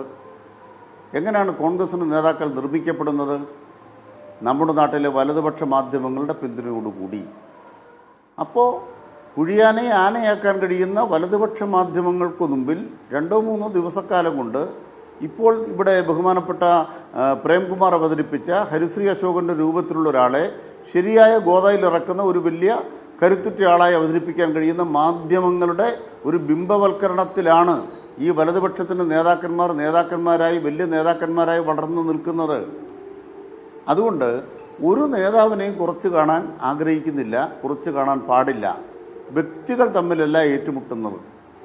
കോൺഗ്രസ്സിന് കേരളത്തിലുള്ള സ്വാധീനം എന്നുള്ളത് കോൺഗ്രസ് പാർട്ടിക്കുള്ള സ്വാധീനം മാത്രമല്ല, വലതുപക്ഷ രാഷ്ട്രീയത്തിൻ്റെ സ്വാധീനമാണ്. ആ സ്വാധീനത്തെ നിലനിർത്താൻ കേരളത്തിലെ വലതുപക്ഷ മാധ്യമങ്ങൾ അത്യധ്വാനം ചെയ്തുകൊണ്ടിരിക്കുന്നു. അവർ തിരക്കഥകൾ നിർമ്മിച്ചുകൊണ്ടിരിക്കുന്നു, ആഖ്യാനങ്ങൾ നിർമ്മിച്ചുകൊണ്ടിരിക്കുന്നു. അത്തരത്തിലൊരു ആഖ്യാനമാണ് മലയാള മനോരമയിൽ ആശ്വാസ നിർഭരമായി ഇന്ന് അവതരിപ്പിച്ചത്. മാതൃഭൂമിയും ആ വഴിക്ക് തന്നെയാണ്, ചാനലുകളും ആ വഴിക്ക് തന്നെയാണ്. ആഘോഷങ്ങളായിരുന്നു. കേരളത്തിലൊരു മന്ത്രിസഭ അധികാരം ഏറ്റെടുക്കുമ്പോൾ അതിനേക്കാൾ ഗൗരവത്തിലാണ് ഇപ്പോൾ ഈ ആഘോഷങ്ങളെല്ലാം ഇവിടെ നടന്നുകൊണ്ടിരിക്കുന്നത്. എന്താണ് സംഭവിച്ചത്? കേന്ദ്രത്തിൽ നിന്ന് കുറച്ച് ആളുകൾ ഇവിടെ നിയമിച്ചിരിക്കുന്നു, അത്രേ ഉള്ളൂ. ഒരു ഗവർണറെ നിയമിക്കുന്ന പോലെ, ഗവർണർമാർ പിരിച്ചുവിടപ്പെടുന്ന പോലെ, ഗവർണർ നിയമിക്കപ്പെടുന്ന പോലെ ഒരു സ്ഥാനത്ത് നിയമിക്കപ്പെട്ടിരിക്കുന്നു. അല്ലാണ്ട് ഇവർക്ക് വരെ അധികാരമൊന്നുമില്ല. അവിടുന്ന് പറഞ്ഞു കൊടുക്കുന്ന കാര്യങ്ങൾ നടപ്പാക്കാൻ മാത്രമുള്ള ചില കാര്യങ്ങളേ ഉള്ളൂ. അല്ലാണ്ട് ഇവർക്കൊന്നും അധികാരമൊന്നുമില്ല. അപ്പോൾ ഇവരെയൊക്കെ ബിംബവൽക്കരിക്കുന്ന വലതുപക്ഷ മാധ്യമങ്ങൾക്ക് മുമ്പിലാണ് നമ്മൾ ഈ ചോദ്യം ഉയർത്തുന്നത്. കോൺഗ്രസ് പാർട്ടി കേരളത്തിന് നൽകുന്ന സംഭാവന എന്താണ്? നമുക്ക് സുധാകരൻ്റെ കാലമെടുക്കാം, 10 കൊല്ലക്കാലം. അതിൽ സുധാകരൻ 4 കൊല്ലമേ ഉണ്ടായിട്ടുള്ളൂ. ഞാൻ 10 കൊല്ലം എടുക്കുന്നത് 2010 മുതൽ 2015 മുതൽ 25 വരെയുള്ള കാലമാണ്. 4 തെരഞ്ഞെടുപ്പുകൾ LDF ജയിച്ചു, 2 തെരഞ്ഞെടുപ്പുകൾ UDF ജയിച്ചു. LDF ജയിച്ചു എന്ന് പറഞ്ഞാൽ കോൺഗ്രസിൻ്റെ സംഘടനാ ബലം പ്രകടമാകുന്ന തെരഞ്ഞെടുപ്പാണ് തദ്ദേശ തെരഞ്ഞെടുപ്പും അതുപോലെ തന്നെ തൊട്ടപ്പുറത്തുള്ള നിയമസഭാ തെരഞ്ഞെടുപ്പും. ദേശീയ രാഷ്ട്രീയ പരിസരമാണ് നമ്മുടെ ലോക്സഭാ തെരഞ്ഞെടുപ്പിൻ്റെ പരിസരം എന്നുള്ളതുകൊണ്ട് അതിൻ്റെ വിജയം കേരളത്തിലെ KPCCയുടെ വിജയമായിട്ട് ഒരാൾ പോലും കണക്കാക്കുന്നില്ല. അല്ലെങ്കിൽ പിന്നെ ബഹുമാനപ്പെട്ട കെ സുധാകരൻ പറയണ പോലെ എത്രയോ തെരഞ്ഞെടുപ്പിൽ ജയിച്ച എന്നെ എന്തിനാണ് മാറ്റിയത്? 1.5 ലക്ഷം വോട്ടിന് അവിടെ കണ്ണൂരിൽ ജയിച്ച സുധാകരനെ എന്തിനാണ് മാറ്റുന്നത്? ഇത്രയും വലിയ ജനപിന്തുണയുള്ള ആളെ മാറ്റുന്നത് എന്തിനാണ്? തീരെ ജനപിന്തുണ ഇല്ലാത്ത ഒരാളെ കൊണ്ട് ഇപ്പോൾ അവതരിപ്പിക്കുന്നത് എന്തിനാണ്? അപ്പോൾ കോൺഗ്രസ്സുകാർക്കുള്ളിൽ നല്ല ബുദ്ധിയുണ്ട്. ലോകസഭയിൽ ജയിച്ചതുകൊണ്ട് കാര്യമില്ല. കാരണം ലോകസഭയിലേക്കുള്ള വോട്ട് മാത്രമാണത്. നിയമസഭയിൽ വോട്ട് വേറെയാണ്. ആളുകൾ കണ്ണു തുറന്ന് കാണുന്നുണ്ട്. അതുകൊണ്ട് 2015, 16 പിന്നീട് കഴിഞ്ഞ നിയമസഭാ തെരഞ്ഞെടുപ്പ് 2021 ഈ 3 തെരഞ്ഞെടുപ്പുകളിലെ ഫലം നോക്കിക്കഴിഞ്ഞാൽ നിയമസഭാ തെരഞ്ഞെടുപ്പിനേക്കാൾ ഇടതുപക്ഷ ജനാധിപത്യത്തിലേക്ക് എഡ്ജുള്ള തെരഞ്ഞെടുപ്പാണ് നടന്നത്. ഈ എഡ്ജ് എന്ന് പറയുന്നത് ചെറിയ കാര്യമല്ല. അത് കേരളത്തിൻ്റെ ഗ്രൗണ്ട് റിയാലിറ്റിയാണ്. ഈ റിയാലിറ്റിയെ ശക്തിപ്പെടുന്ന കുറേ വസ്തുതകൾ വന്നു. ഞാൻ ബഹുമാനപ്പെട്ട രാഹുൽ ഗാന്ധി അങ്ങനെ പറഞ്ഞിട്ടുണ്ടെങ്കിൽ അദ്ദേഹത്തെ സ്വാഗതം ചെയ്യുകയാണ്. ഇന്നത്തെ പിണറായി സർക്കാരിനേക്കാൾ മെച്ചപ്പെട്ട ഒരു സർക്കാരിനെ കേരളം അർഹിക്കുന്നു എന്ന് രാഹുൽ ഗാന്ധി അല്ല ആദ്യം പറഞ്ഞത്. ആദ്യമായിട്ടത് പറയുന്നത് ബഹുമാനപ്പെട്ട മുഖ്യമന്ത്രി പിണറായി വിജയനാണ്. അതുകൊണ്ട് അദ്ദേഹം എന്തു ചെയ്തു? പ്രോഗ്രസ് കാർഡ് ഇറക്കിയിട്ട് അദ്ദേഹം മന്ത്രിസഭാ വാർഷികത്തിന് പോയി നാട്ടുകാരുടെ വർത്തമാനം പറയുകയാണ്. ഞങ്ങളത് ഒരു 900 കാര്യമാണ് വെച്ചിരുന്നത്. ആദ്യം 600 വെച്ചത്, 900 ഇപ്പോൾ വെച്ചിരിക്കുന്നത്. ഇതിനേക്കാൾ മെച്ചപ്പെട്ടൊരു സർക്കാരിനെ നിങ്ങൾക്ക് വേണോ? നിങ്ങളുടെ അഭിപ്രായം പറയൂ. ഞങ്ങൾ ഇന്നതിനൊക്കെ നടപ്പാക്കി, ബാക്കി നടപ്പാക്കണം. നിങ്ങളുടെ അഭിപ്രായം പറയൂ. 1ാം പിണറായി സർക്കാർ, 2ാം പിണറായി സർക്കാർ, ഇതിലേതാണ് മെച്ചം? കുറേ നാൾ പത്രങ്ങളെല്ലാം പറഞ്ഞു 2ാം പിണറായി സർക്കാർ 1ാം പിണറായി സർക്കാരിന് അത്രയും വരുന്നില്ല, ഉമ്മൻചാണ്ടി സർക്കാരിൻ്റെ അത്രയും വരുന്നില്ല എന്നാളെ ഇതുവരെ ആരും പറഞ്ഞു കേട്ടിട്ടില്ല. ഇല്ല, കരുണാകര സർക്കാരിൻ്റെ അത്രയും വന്നിട്ടില്ല എന്നാരും പറഞ്ഞിട്ടില്ല. ഇന്ത്യയിലെ ഏതെങ്കിലും സംസ്ഥാനങ്ങളിൽ കോൺഗ്രസ് നടത്തുന്നൊരു ഗവൺമെൻറ്റുമായി ബന്ധപ്പെട്ട് പറഞ്ഞിട്ടില്ല. ഏറ്റവും അവസാനം വന്ന കണക്കെന്താണ്? കോവിഡ് കാലത്ത് കേരളത്തിൽ രജിസ്റ്റർ ചെയ്യപ്പെട്ട മരണം എത്രയോ അതിൽ നിന്നും 50% അധികം മാത്രമാണ് അധിക മരണമുണ്ടായത്. അതിനർത്ഥം എന്താണ്? ഇന്ത്യ രാജ്യത്ത് ലക്ഷക്കണക്കിന് ആളുകൾ മരിച്ചു വീണപ്പോൾ ആ മരണാനുപാത കണക്കിൽ നിന്നും കേരളം എത്രയോ കുറഞ്ഞ മരണനിരക്കായിരുന്നു. ഇത് തെളിയിക്കുന്ന എന്താണ്? പിണറായി സർക്കാർ ശരിയായ വഴിയിലാണ് കോവിഡ് കൈകാര്യം ചെയ്തത്. ഇത്തരം ആഖ്യാനങ്ങളെല്ലാം സർക്കാരിനെതിരായി നിർമ്മിക്കുമ്പോൾ വസ്തുതകൾ പുറത്തു വന്നുകൊണ്ടിരിക്കുകയാണ്. അപ്പോൾ ഇതിനേക്കാൾ മെച്ചപ്പെട്ടൊരു സർക്കാർ രാഹുൽ ഗാന്ധിക്ക് കിട്ടണ എന്ത് വേണം? മരണം കുറഞ്ഞ കേരളമല്ലാത്ത മറ്റൊരു സംസ്ഥാനമുണ്ടോ കോൺഗ്രസിൻ്റെ മാതൃകയായി? അതുകൊണ്ട് കൃത്യമായിട്ട് പറയാൻ ആഗ്രഹിക്കുന്നത്, ഓരോ പിണറായി സർക്കാരും മെച്ചപ്പെട്ട സർക്കാരാണ്. ഇന്ന് ജില്ലാതലത്തിൽ നടക്കുന്ന അവലോകന യോഗത്തിലും ജില്ലാതലത്തിൽ നടക്കുന്ന കൂടിക്കാഴ്ചയിലും മുഖ്യമന്ത്രിയാണ് നേതൃത്വം കൊടുക്കുന്നത്. എന്താണ് നേതൃത്വം കൊടുക്കുന്നത്? ഇന്നത്തെ 2ാം പിണറായി സർക്കാരിനേക്കാൾ മികവാർന്ന നിലയ്ക്ക് അടുത്ത സർക്കാർ നവകേരളം എങ്ങനെ കെട്ടിപ്പടുക്കും, അതിന് മത്സരിക്കാൻ നമുക്ക് ചർച്ച ചെയ്യാം. ഇവിടുത്തെ മാധ്യമങ്ങൾ ആകെ ചർച്ച ചെയ്യുന്നത് ഏതെങ്കിലും നേതാക്കന്മാർ ബിംബവൽക്കരിക്കുകയാണ്. ഇപ്പോൾ സുധാകരൻ വന്നു, കോൺഗ്രസിനെ മാറ്റി CPM-നെ പോലെ സെമി കേഡറാക്കാൻ പോകുന്നു. എന്നിട്ട് എന്തായി? കോൺഗ്രസിൻ്റെ സെമി കേഡർ എന്തായി? അപ്പോൾ കോൺഗ്രസ് എന്ന് പറയുന്ന പാർട്ടി സംഘടനാപരമായി വട്ടപൂജ്യമാണ്. അതുകൊണ്ട് തന്നെയാണ് നേതാക്കന്മാർ പാൻ കേരള ബന്ധമുള്ള ഒരു നേതാവും കോൺഗ്രസിലില്ല. അപ്പോൾ തൽക്കാലം ചില പരീക്ഷകൾ നടത്തുന്നു. അതിവിടുത്തെ വലതുപക്ഷ മാധ്യമങ്ങളുടെ പിന്തുണയിലാണ് ഈ നേതാക്കന്മാർ നിർമ്മിക്കപ്പെടുന്നത്. അതുകൊണ്ട് തന്നെ കൃത്യമായിട്ട് പറയാൻ ആഗ്രഹിക്കുന്നു, കേരള രാഷ്ട്രീയത്തിനകത്ത് നവകേരള നിർമ്മിതിക്ക് പിണറായി സർക്കാർ തുടർഭരണത്തിലേക്ക് എന്ന കാഴ്ചപ്പാട് വെക്കുമ്പോൾ എന്താണ് കോൺഗ്രസിൻ്റെ നയം അത് വ്യക്തമാക്കട്ടെ. ശരി, എനിക്ക് ഞാനൊന്ന് ഇതുമായി കണക്ട് ചെയ്ത് ഞാൻ പ്രേംകുമാറിലേക്കൊന്ന് വരാനൊരു കാര്യമുണ്ട്. അതായത് പ്രേംകുമാർ, ഞാൻ മുമ്പ് വായിച്ച മലയാള മനോരമയുടെ മുഖപ്രസംഗത്തിലെ ഈ വാചകം, ഈ ഒരു വാക്യം എഴുതാൻ വേണ്ടിയാണോ ഈ മുഖപ്രസംഗം തന്നെ എഴുതിയത് എന്ന് പോലും സംശയിച്ചു പോകും. കാരണം അങ്ങനൊരു പുതിയ പ്രസിഡന്റ് വരുന്നു, ഒട്ടേറെ കടമ്പകൾ കടക്കാനുണ്ട്, വെല്ലുവിളികളുണ്ട്, അവരുടെ വലിയ തരത്തിലുള്ള പരാധീനതകളുണ്ട്. അതിനെയൊക്കെ അതിശക്തമായി അവതരിപ്പിക്കുന്നതിനപ്പുറം ഈ വാക്യമൊന്ന് പറയാൻ, അതായത് പിണറായി സർക്കാരിലും മെച്ചപ്പെട്ട സർക്കാരിനെ കേരളം അർഹിക്കുന്നുണ്ട് എന്ന് രാഹുൽ ഗാന്ധി പറഞ്ഞിട്ടുണ്ട് കേട്ടോ എന്ന് പറയാൻ വേണ്ടി മുഖപ്രസംഗം എഴുതിയതുപോലത്തെ ഒരു തോന്നൽ യഥാർത്ഥത്തിൽ ആ മുഖപ്രസംഗം തരുന്നുണ്ട്. ഞാനത് പറയാൻ കാര്യം, ആ പത്രമാകാം അല്ലെങ്കിൽ മറ്റൊരു പത്രമാകാം, ഈ പറയുന്ന പിണറായിയേക്കാൾ മികച്ച സർക്കാർ എന്ന് പറയുന്ന കോണ്ടെക്സ്റ്റിൽ വർഷങ്ങൾക്ക് മുമ്പ് പ്രതിപക്ഷ നേതാവാകുന്നത്, ഇപ്പോൾ സമൂഹ മാധ്യമങ്ങൾ അതും കുത്തിപ്പൊക്കിയെടുത്ത് ചർച്ച ചെയ്യുന്നുണ്ട്. നമുക്കൊന്ന് കാണാം, കണ്ടുകൊണ്ട് ഞാൻ പ്രേംകുമാറിലേക്ക് വരാം. പ്രതിപക്ഷ നേതാവാകുന്നതിന് മുമ്പ് VD സതീശൻ മുഖ്യമന്ത്രിയെക്കുറിച്ച് അടക്കം, ഇപ്പോൾ ചർച്ചയ്ക്ക് അത് വന്നതുകൊണ്ടാണ് ഞാനത് ആ സ്ക്രീനിലേക്ക് അതുകൂടി കണ്ടുകൊണ്ട് ഒരു പാരഗ്രാഫുണ്ട്, ഞാനൊന്ന് നിങ്ങളുടെ അനുമതിയോടൊന്ന് വായിക്കാം. VD സതീശൻ MLA: മഹാപ്രളയത്തിൻ്റെയും കോവിഡ് മഹാമാരിയുടെയും കാലത്ത് ചില കാര്യങ്ങൾ ശ്രദ്ധയിൽപ്പെടുത്തുന്നതിനായി ഞാൻ എന്ന് വെച്ചാൽ VD സതീശൻ മുഖ്യമന്ത്രി പിണറായി വിജയനെ ഫോണിൽ വിളിച്ചിട്ടുണ്ട്. ഇതിലെഴുതിയിരിക്കുന്നതാണ് കേട്ടോ. പലവട്ടം ഒന്നുകിൽ അദ്ദേഹം തന്നെ ഫോൺ എടുക്കും, അല്ലെങ്കിൽ 10 മിനിറ്റിനകം തിരിച്ചു വിളിക്കും, എന്നിട്ട് പറയുന്ന കാര്യം ശ്രദ്ധിക്കും. അതിനുശേഷം ഒരു മറുപടി അദ്ദേഹമോ ബന്ധപ്പെട്ട ഉദ്യോഗസ്ഥരോ നമ്മെ അറിയിക്കും. അതെന്നെ തീർച്ചയായും അത്ഭുതപ്പെടുത്തിയിട്ടുണ്ട്. സംസാരിച്ചാൽ യെസ് എന്നോ നോ എന്നോ പറയും. നോ എന്നാണ് പറയുന്നതെങ്കിൽ അതിൻ്റെ കാരണവും വ്യക്തമായി പറയും. യെസ് ആണെങ്കിൽ അത് ഗൗരവമുള്ള കാര്യമാണ്, അത് ശരിയാണ് എന്ന് പറയും. എന്നിട്ട് വേണ്ട നടപടി സ്വീകരിക്കും. എന്തായാലും വിളിച്ചാൽ ഒരു തീരുമാനമുണ്ടാകും. രാഷ്ട്രീയ നേതാവ്, മുഖ്യമന്ത്രി എന്നീ നിലകളിൽ എനിക്ക് അദ്ദേഹത്തോട് അടുപ്പം തോന്നിച്ച ഒരു ഘടകമാണ് ഇത്. മുഖ്യമന്ത്രിക്ക് വേണ്ടി ആരെങ്കിലും PR ഇറക്കിയ വാർത്താക്കുറിപ്പോ അല്ലെങ്കിൽ അനുഭവക്കുറിപ്പിൻ്റെ ശകലമോ അല്ല ഞാൻ വായിച്ചത്. ഇദ്ദേഹം പിന്നീട് കേരളത്തിൻ്റെ പ്രതിപക്ഷ നേതാവായി മാറി, ഇപ്പോൾ പ്രതിപക്ഷ നേതാവായി ഇരിക്കുന്നയാളാണ്. ശ്രീ വി ഡി സതീശൻ തന്നെ ഇപ്പോൾ മലയാള മനോരമ പറഞ്ഞ പിണറായി സർക്കാരിലും മെച്ചപ്പെട്ട സർക്കാരിനെ കേരള ജനത അർഹിക്കുന്നുണ്ട് എന്ന് പറയുമ്പോൾ അദ്ദേഹം തന്നെ ഒരു കാലത്ത് പ്രതിപക്ഷ നേതാവാകുന്നതിന് മുമ്പ് പറഞ്ഞ കാര്യങ്ങൾ കൂടിയാണ്. പ്രേംകുമാർ, അതായത് പിണറായി സർക്കാർ എന്ന് പറയുന്നത് പിണറായിയുടെ 1ാം സർക്കാരാണെങ്കിൽ അതിനേക്കാൾ നല്ല മന്ത്രിസഭ, അതിനേക്കാൾ നല്ല ഭരണം നമ്മൾ അർഹിക്കുന്നുണ്ടായിരുന്നു. അതുകൊണ്ട് തന്നെയാണ് പിണറായി സർക്കാരിന്റെ വേർഷൻ 2 വന്നിട്ടുള്ളത്. 2ാം പിണറായി സർക്കാർ ആണെങ്കിൽ അതിലും മെച്ചപ്പെട്ട ഭരണം നമ്മൾ പ്രതീക്ഷിക്കുന്നുണ്ട്, നമ്മൾ അർഹിക്കുന്നുണ്ട്. അതുകൊണ്ട് അതിലും മെച്ചപ്പെട്ട രീതിയിൽ കാര്യങ്ങൾ ചെയ്യാൻ വേണ്ടിയിട്ട് തന്നെ ശ്രമിക്കുന്നത്. നമ്മളിപ്പം ശരത് എന്നെ വിളിച്ചുകൊണ്ടാണ് ഇന്നലെ യുദ്ധത്തിന്റെ സാഹചര്യത്തിൽ സർക്കാരിന്റെ ആഘോഷ പരിപാടികൾ നിർത്തിവെച്ചതായിരുന്നു. കോഴിക്കോട്ട് തീരാനായ പന്തൽ പൊളിക്കാൻ തുടങ്ങിയതായിരുന്നു. വെടിനിർത്തലുണ്ടായപ്പം ആ പരിപാടി പുനരാരംഭിക്കുകയായിരുന്നു. ഇന്നലെ വൈകിട്ട് മുഖ്യമന്ത്രി കോഴിക്കോടാണുള്ളത്. ഇന്ന് രാവിലെ കോഴിക്കോട് ആളുകളൊക്കെ സംസാരിച്ചു. ഇപ്പൊ നമ്മൾ ഇവിടെ ചർച്ച ചെയ്തുകൊണ്ടിരിക്കുമ്പോൾ കോഴിക്കോട് കടപ്പുറത്ത് 10,000 അദ്ദേഹത്തെ കേട്ടുകൊണ്ടിരിക്കുകയാണ്. എന്തൊക്കെയാണ് ഇനി ചെയ്യേണ്ടതെന്നുള്ള കാര്യം ആളുകളിൽ നിന്ന് കേൾക്കുകയും ചെയ്യാൻ പോകുന്ന കാര്യം ആളുകളോട് പറയുകയും ചെയ്യാണ്. ഇതിന് ബദലായിട്ട് കോൺഗ്രസോ പുതിയ KPCC പ്രസിഡന്റോ വർക്കിംഗ് പ്രസിഡന്റുമാരോ എന്തെങ്കിലും പറയുമെന്ന് നമ്മൾ ആരും പ്രതീക്ഷിക്കുന്നില്ല. അനിൽകുമാറിനോട് എനിക്കുള്ള വിയോജിപ്പ് അവിടെയാണ്. ഇത് ഒരു പുലിവാൽ കല്യാണമോ പഞ്ചാബ് ഹൗസോ പോലുള്ള സിനിമയാണ്. അതിനെ പറ്റിയാണ് നമ്മൾ പറയുന്നത്. അടൂർ ഗോപാലകൃഷ്ണൻ സിനിമ കാണുന്നത് പോലെ നമുക്ക് സണ്ണി ജോസഫിന്റെ സിനിമ കാണാനൊന്നും പറ്റില്ല. അദ്ദേഹം പറയുന്ന അങ്ങനെയൊന്നുമല്ല. നോക്കൂ, അദ്ദേഹം TV-കാരോട് പറയാണ്, എന്റെ പേരിന്റെ അർത്ഥം അറിയില്ലേ, സണ്ണി എന്ന് പറഞ്ഞാൽ സൂര്യൻ എന്നാണ്. രമേശ് ചെന്നിത്തലയാണ് അത് പറഞ്ഞത്. അതിപ്പോ കേരളം മുഴുവൻ ഏറ്റെടുത്തിരിക്കുകയാണെന്ന്. ഞാൻ ഇങ്ങനെ മൂക്കത്ത് വിരലെ വെച്ച് കേൾക്കുകയാണ്. ഇദ്ദേഹം വളരെ സെൻസിബിൾ ആയിട്ട് സംസാരിച്ചു വരുന്ന ഒരു മനുഷ്യനായിരുന്നല്ലോ എന്ന്. ഇങ്ങനെ പറയാം, എന്റെ പേര് സണ്ണി എന്നാണ്, സണ്ണി എന്നുള്ളതിന് സൂര്യൻ എന്നാണ് അർത്ഥം എന്ന് പറയുന്ന ഒരു KPCC പ്രസിഡന്റിനോട് അഡ്വക്കേറ്റ് അനിൽകുമാർ നിങ്ങൾ രാഷ്ട്രീയ ബദലി പറയുമെന്ന് പറഞ്ഞാൽ അദ്ദേഹം അതൊന്നുമല്ല ആലോചിക്കുന്നതോ പറയുന്നതോ ഒന്നും. വിന്നബിൾ ആയിട്ടുള്ള കാൻഡിഡേറ്റ്സിനെ നിർത്തും. ഏത് രാഷ്ട്രീയ പാർട്ടിയാണ് തോൽക്കാൻ സാധ്യതയുള്ള കാൻഡിഡേറ്റ്സിനെ നിർത്തുക? അവർ പൊളിറ്റിക്സിനെ പറ്റി കൺസേൺഡ് അല്ലേ അല്ല. ഇതൊരു ലൈറ്റ് ഡിസ്കഷൻ എന്നുള്ള പോലെ നടത്തുക എന്നല്ലാതെ കേരളത്തിന്റെ വികസനത്തിന് വേണ്ടിയിട്ടോ കേരളത്തിൽ നിലവിലുള്ള ഭരണത്തിന് എന്തെങ്കിലും ന്യൂനതകൾ കണ്ടെത്തിയിട്ട് അത് പ്രൊയാക്റ്റീവായിട്ട് പറയുകയോ സ്ട്രാറ്റജിക് ആയ പൊളിറ്റിക്കൽ പ്രപ്പോസൽസ് മുന്നോട്ട് വെക്കുകയോ അങ്ങനെയൊന്നും അവർ ചെയ്യുന്നില്ലെന്നേ.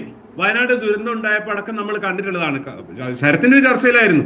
ഞങ്ങളുടെ അതിനാണ് DYFI 25 വീട് എന്ന് പറഞ്ഞപ്പോൾ യൂത്ത് കോൺഗ്രസ് 50 വീട് 30 വീട് നേരം വിളിച്ചു പറഞ്ഞു.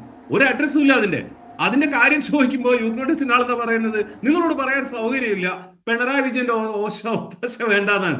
ഇങ്ങനെ കാര്യം പറയുന്ന അവസ്ഥയിലാണ് കേരളത്തിലെ കോൺഗ്രസ്. അതുകൊണ്ട് നമ്മൾ പ്രാർത്ഥിക്കുന്നത്, ഞാനൊക്കെ എപ്പോഴും പറയുന്നത് അതുകൊണ്ടാണ്, LDFന് പറ്റുന്ന രീതിയിലുള്ള ഒരു പ്രതിപക്ഷമാവാനെങ്കിലും ഇവർക്ക് കഴിയട്ടെ, പിണറായി വിജയന് കൊള്ളാവുന്ന ഒരു പ്രതിയോഗിയെങ്കിലും ആവാൻ പറ്റട്ടെ എന്ന്. പക്ഷെ അതിനുള്ള സൂചനകൾ പോലും ഒരു ലക്ഷണവും ഇദ്ദേഹവും കാണിക്കുന്നില്ല എന്നുള്ളതാണ് സങ്കടം. മറ്റു വേറെ ആരെങ്കിലും ആയിരുന്നുവെങ്കിൽ, കെ മുരളീധരൻ ആയിരുന്നെങ്കിൽ കുറച്ചുകൂടി റീസണബിൾ ആയിട്ട് സംസാരിക്കുമായിരുന്നു. അവരുടെ ഉള്ളിൽ നിന്ന് തന്നെ ഉണ്ടാവുന്ന എന്തൊക്കെയോ പറയുന്ന കേരളത്തിന് ആവശ്യമുള്ളതോ രാഷ്ട്രീയത്തിന് ആവശ്യമുള്ളതോ ആയിട്ടുള്ളത് അല്ലാത്ത കുറെ കാര്യങ്ങളുടെ ബഹളമാണ് മീഡിയയിലൂടെ കേൾക്കുന്നത്. അതിന്റെ ഭാഗമായി എന്തെങ്കിലും പറയാ എന്നല്ലാതെ ഈ ചർച്ച അഡ്വക്കേറ്റ് അനിൽകുമാർ പറഞ്ഞതിൽ അതിൽ ഞാൻ യോജിക്കുന്നു. അല്ലാതെ പൊളിറ്റിക്കലായിട്ടൊന്നും ഇത് ഒരു തരത്തിലും മുന്നോട്ട് പോകുന്നൊന്നുമില്ല. പക്ഷെ നമുക്ക് ഇതിൻ്റെ അകത്ത് വിട്ടു നിൽക്കാൻ പറ്റാത്തത് കൊണ്ട് ഒരു തമാശ പറയുന്നത് പോലെ പറയുന്നു എന്നുള്ളതേ ഉള്ളൂ. ഇവര് തന്നെ പറയുന്നു, ഇവര് തന്നെ ചെയ്യുന്നു. അല്ലാതെ കേരളത്തിന്റെ പൊളിറ്റിക്കൽ കോണ്ടെക്സ്റ്റിലോ ഇന്ത്യയുടെ വർത്തമാനകാല പൊളിറ്റിക്കൽ കോണ്ടെക്സ്റ്റിലോ എന്തെങ്കിലും റിലവന്റ് ആയ കാര്യം ഇത്ര സമയം കൊണ്ട് ഈ KPCC പ്രസിഡന്റ് പറഞ്ഞ് നിങ്ങൾ കേട്ടിട്ടുണ്ടോ? കേരളത്തിലെ ന്യൂനപക്ഷങ്ങളുടെ കാര്യമാവട്ടെ, ഇന്ത്യയിലെ ന്യൂനപക്ഷങ്ങളുടെ കാര്യമാവട്ടെ, സംഘപരിവാറിനെ നേരിടുന്ന കാര്യമാവട്ടെ, ആഗോള യാഥാർത്ഥ്യമാവട്ടെ, കേരളത്തിന്റെ വികസനമാവട്ടെ, ഒന്നും അവർ കാണുന്നില്ല. അവർ ഒറ്റ കാര്യം കാണുന്നുള്ളൂ, അടുത്ത ഇലക്ഷനിൽ ഞങ്ങൾക്ക് എങ്ങനെ ജയിക്കാം, ഇതിനെ പറ്റിയാണ് ആലോചിക്കുന്നത്. ആളുകൾക്ക് ഇവർ ജയിക്കുക എന്നുള്ളതല്ലല്ലോ. വോട്ടർമാരുടെ ജനങ്ങളുടെ ആവശ്യം അവരുടെ പ്രശ്നങ്ങൾ പരിഹരിക്കുകയും കേരളത്തെ ഇന്ത്യയെ മുന്നോട്ട് കൊണ്ടുപോവുകയും ചെയ്യുന്നതാണ്. അതിനെപ്പറ്റി ഇവർ ലീസ്റ്റ് ബോധേഡാണ്. അത് ആളുകൾക്ക് കൃത്യമായിട്ട് മനസ്സിലാവുന്നുണ്ട്. മീഡിയയുടെ ഈ ഹൈപ്പും ഇമേജ് ബിൽഡിങ്ങും ഒക്കെ നടന്നിരുന്ന കാലം പണ്ടുണ്ടായിരുന്നു. പക്ഷെ ഇപ്പൊ എന്ന് വെച്ചാൽ ലൈവ് മീഡിയ വന്നതോടെ ഇവർ സ്വന്തം പ്രതികരിക്കാൻ തുടങ്ങുമ്പോൾ, ഇവർ സ്വന്തം സംസാരിക്കാൻ തുടങ്ങുമ്പോൾ കൊമേഡിയൻസ് ആയിട്ട്, വെറും കോമാളികളായിട്ട് ആളുകളുടെ മുന്നിൽ പ്രത്യക്ഷപ്പെടും. അത് ഞാനൊക്കെ വിചാരിച്ചതിനേക്കാൾ വളരെ വേഗത്തിൽ സണ്ണി ജോസഫിന്റെ കാര്യത്തിൽ നടന്നുകൊണ്ടിരിക്കുന്നു എന്നുള്ളതിലുള്ള സങ്കടമാണ് ഇവിടെ പങ്കുവെക്കാനുള്ളത്. ഇവിടെ ശ്രീലാല്, സണ്ണി ജോസഫിൻ്റെ വരവിന് ശേഷമുള്ള മണിക്കൂറുകളും ദിവസങ്ങളും കൂടി അസസ് ചെയ്തും അനലൈസ് ചെയ്തും കൂടി സംസാരിക്കുന്ന നിലയിലേക്ക് ഈ ചർച്ചയിലെ അഭിപ്രായങ്ങൾ മാറിയിട്ടുണ്ട്. നേരത്തെ പ്രേംകുമാർ പറഞ്ഞല്ലോ, അദ്ദേഹത്തിൻ്റെ ഏറ്റവും വലിയ കൺസേൺ ആവേണ്ട അദ്ദേഹത്തെ തന്നെ എതിർക്കുന്ന, അദ്ദേഹം ഈ പദവിയിലേക്ക് എത്താൻ അത്രമേൽ യോഗ്യതയുള്ള ആളല്ല എന്ന് കരുതുന്ന ചുറ്റും നിൽക്കുന്ന നേതാക്കൾ, അതിലും തലപ്പൊക്കത്തോടെ ആണ് തങ്ങൾ നിൽക്കുന്നത് എന്ന് ധരിക്കുന്ന നേതാക്കൾ അദ്ദേഹത്തിൻ്റെ പാർട്ടിയിൽ തന്നെ ചുറ്റുമുണ്ട് എന്നത് തന്നെയാണ്. അദ്ദേഹത്തിൻ്റെ ഈ ദിവസങ്ങളിൽ, ഈ മണിക്കൂറുകളിൽ അദ്ദേഹം നടത്തിയ അഭിമുഖങ്ങളിലൊക്കെ അദ്ദേഹം പറഞ്ഞതിലെ പിശകുകളൊക്കെയും എടുത്തു വെച്ച് അതെല്ലാം രാഷ്ട്രീയമായ പരമാബദ്ധങ്ങളായി മാറുന്ന പ്രശ്നം. KPC പ്രസിഡന്റ് എന്ന നിലയിൽ ഏതെങ്കിലും ദിശാബോധം പകരുന്ന ഒരു സമീപനം, ഒരു അഭിപ്രായം അദ്ദേഹത്തിന് ഇതിനോടകം പറയാൻ കഴിഞ്ഞിട്ടുണ്ടോ എന്നൊക്കെയുള്ള ചർച്ചകൾ ഒരു ഭാഗത്ത് നടക്കുമ്പോൾ, അതുകൊണ്ടാണ് അദ്ദേഹത്തിൻ്റെ സെലക്ഷൻ നന്നായോ എന്നൊരു ചോദ്യം സ്വാഭാവികമായി ഉയരുന്നത്. മറുഭാഗത്ത് ഇന്ന് KC വേണുഗോപാൽ പറഞ്ഞത്, പുതിയ പ്രസിഡന്റ് എന്ന നിലയ്ക്ക് സംഘടനാപരമായി എല്ലാ തരത്തിലും പുനഃസംഘടനയ്ക്കുള്ള പൂർണ്ണ സ്വാതന്ത്ര്യം സണ്ണിക്കുണ്ട് എന്നാണ് പറഞ്ഞത്. ആ നിലയിലേക്കൊക്കെ ഒരു പൂർണ്ണ സ്വാതന്ത്ര്യം പ്രകടിപ്പിച്ചും പ്രയോഗിച്ചും അദ്ദേഹത്തിലെ KPC പ്രസിഡന്റിന് കേരളത്തിലെ ഇന്നത്തെ കോൺഗ്രസ് രാഷ്ട്രീയത്തിനകത്ത് പോകാനാകുമോ? പുനഃസംഘടന വരാൻ പോകുന്ന ഏറ്റവും രസകരമായ ഒരു കാര്യം കൂടിയുണ്ട്.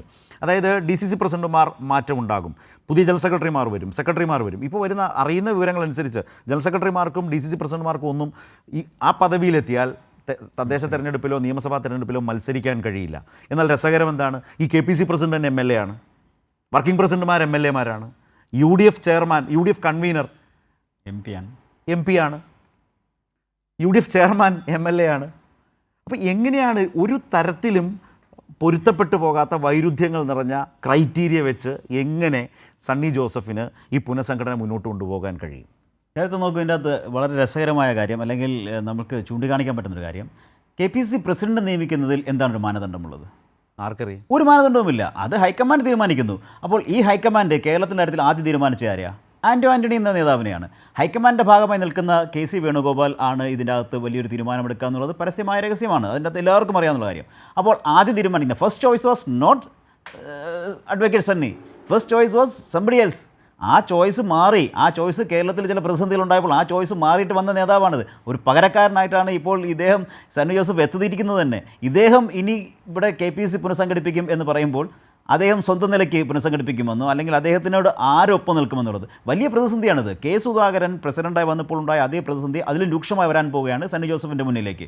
അതായത് സുധാകരൻ ഗ്രൂപ്പിൻ്റെ ഭാഗമായി നിന്നു, സുധാകരന് ഗ്രൂപ്പില്ല എന്നുള്ള ഇനി ഗ്രൂപ്പില്ല എന്ന് തീരുമാനിക്കുകയും അങ്ങനെ ആ നിലപാടിലേക്ക് കാര്യങ്ങൾ എത്തിക്കുകയും ചെയ്തിട്ടാണ് സുധാകരനെ ഗ്രൂപ്പിൽ നിന്ന് നടത്തിയെടുത്ത് KPC പ്രസിഡൻ്റാക്കിയത്. സംഭവിച്ചതെന്താ?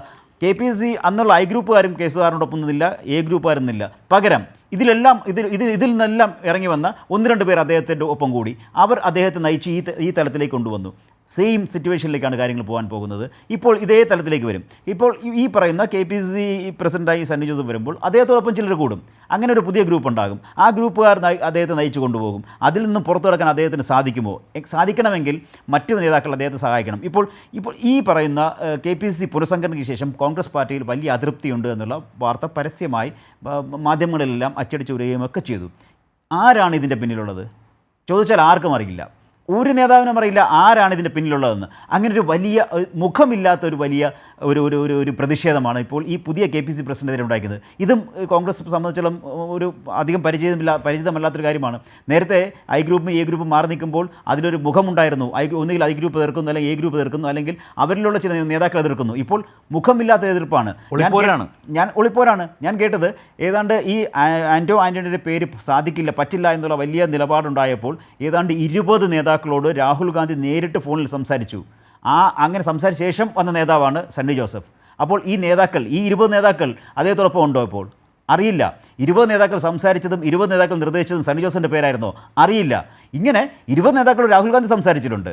20 നേതാക്കൾ രാഹുൽ ഗാന്ധിയോട് ചില പേരുകൾ പറഞ്ഞു. പക്ഷേ സണ്ണി ജോസഫിനെ ഹൈക്കമാൻഡ് നിയോഗിക്കുന്നു. അങ്ങനെ വരുന്നു. ഈ സണ്ണി ജോസഫാണ് ഇനിയിപ്പോൾ ഇവിടെ DCC പ്രസിഡന്റുമാരെ നയിക്കേണ്ടത്. പുതിയ DCC പ്രസിഡന്റുമാർ ശരത് സൂചിപ്പിച്ചതുപോലെ അവരാണ് അടുത്ത ആര് മത്സരിക്കണമെന്ന കാര്യം അവസാന വാക്കായി പറയേണ്ടത്. അങ്ങനെയാണ് അഹമ്മദാബാദ് സമ്മേളനം ഈ കഴിഞ്ഞ മാസങ്ങളിൽ 2 മാസം മുമ്പ് നടന്ന അഹമ്മദാബാദ് സമ്മേളനം തീരുമാനിച്ചിരിക്കുന്നത്.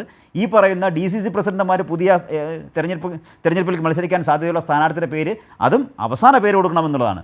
അങ്ങനെ വരാൻ പോകുന്ന DCC പ്രസിഡന്റുമാരെ ഈ നിൽക്കുന്ന സണ്ണി ജോസഫ് തീരുമാനിച്ച് അല്ലെങ്കിൽ ഇവരെല്ലാം ജനപ്രതിനിധികളാണ്, ഇവരെല്ലാം പാർലമെന്ററി രംഗത്താണ്. പക്ഷേ അവർ നിയമിക്കാൻ പോകുന്ന DCC പ്രസിഡന്റുമാർക്ക് തെരഞ്ഞെടുപ്പുകളിൽ മത്സരിക്കാൻ കഴിയും. കുറഞ്ഞത് 2 തെരഞ്ഞെടുപ്പെങ്കിലും. സാധാരണ ശ്രീലാൽ വലിയ തിരക്കും തള്ളുമാണ് DCC പ്രസിഡന്റ് ആവാൻ, സെക്രട്ടറി ആവാൻ. ഇങ്ങനൊരു ക്ലോസ് വെച്ചാൽ തിരക്ക് കുറച്ച് കുറയും. അല്ല, മത്സരിക്കൂടാന്നില്ല, 2 തെരഞ്ഞെടുപ്പിൽ മത്സരിക്കാൻ പാടില്ല എന്നുള്ളത് ഒരു കുറവ് വരുത്തിയിട്ടുണ്ട്. അത് 2 തെരഞ്ഞെടുപ്പ് വരുമ്പോൾ കാര്യമായ തെരഞ്ഞെടുപ്പെല്ലാം കഴിഞ്ഞുപോയി. അപ്പോഴത്തേക്കും പിന്നെ പുനഃസംഘടനയാവുന്നു വീണ്ടും. അല്ല, ഇനി വരാൻ പോകുന്ന 2 തെരഞ്ഞെടുപ്പ് അവർക്ക് തടസ്സമല്ലേ? തടസ്സമാണ്.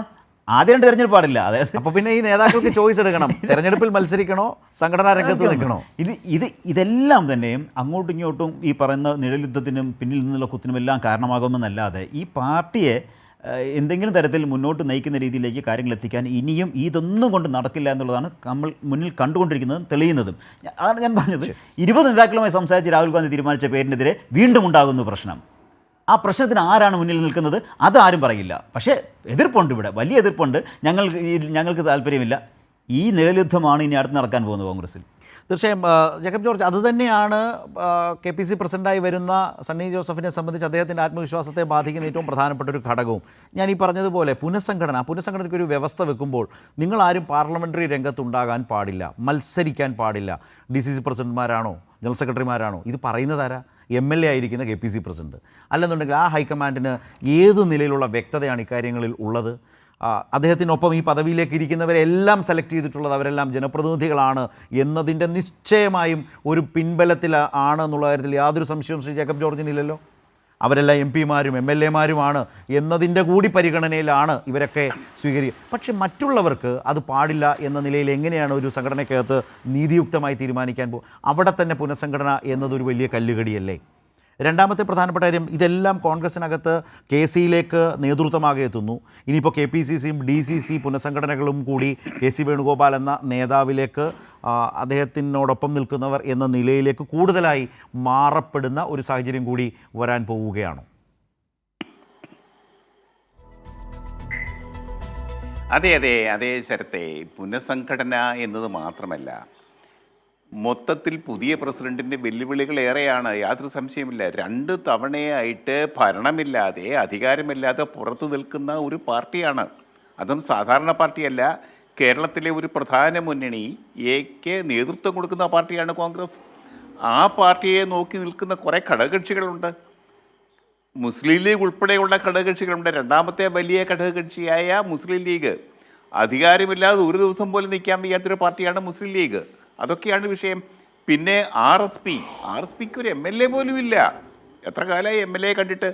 RSP അവിടെ കൊല്ലം ജില്ലയിലെ കൗൺസിൽ മെമ്പർമാരുണ്ടോ? ഇല്ലെന്നാണ് എനിക്ക് തോന്നുന്നേ, കൊല്ലം ജില്ലയിൽ പോലും. അപ്പോൾ അത്ര ദയനീയമായിട്ടാണ്. പിന്നെ CP ജോണിനെ പോലൊരു നേതാവ്. ഇവരൊക്കെ അസംതൃപ്തരാണ് UDF-നകത്ത്.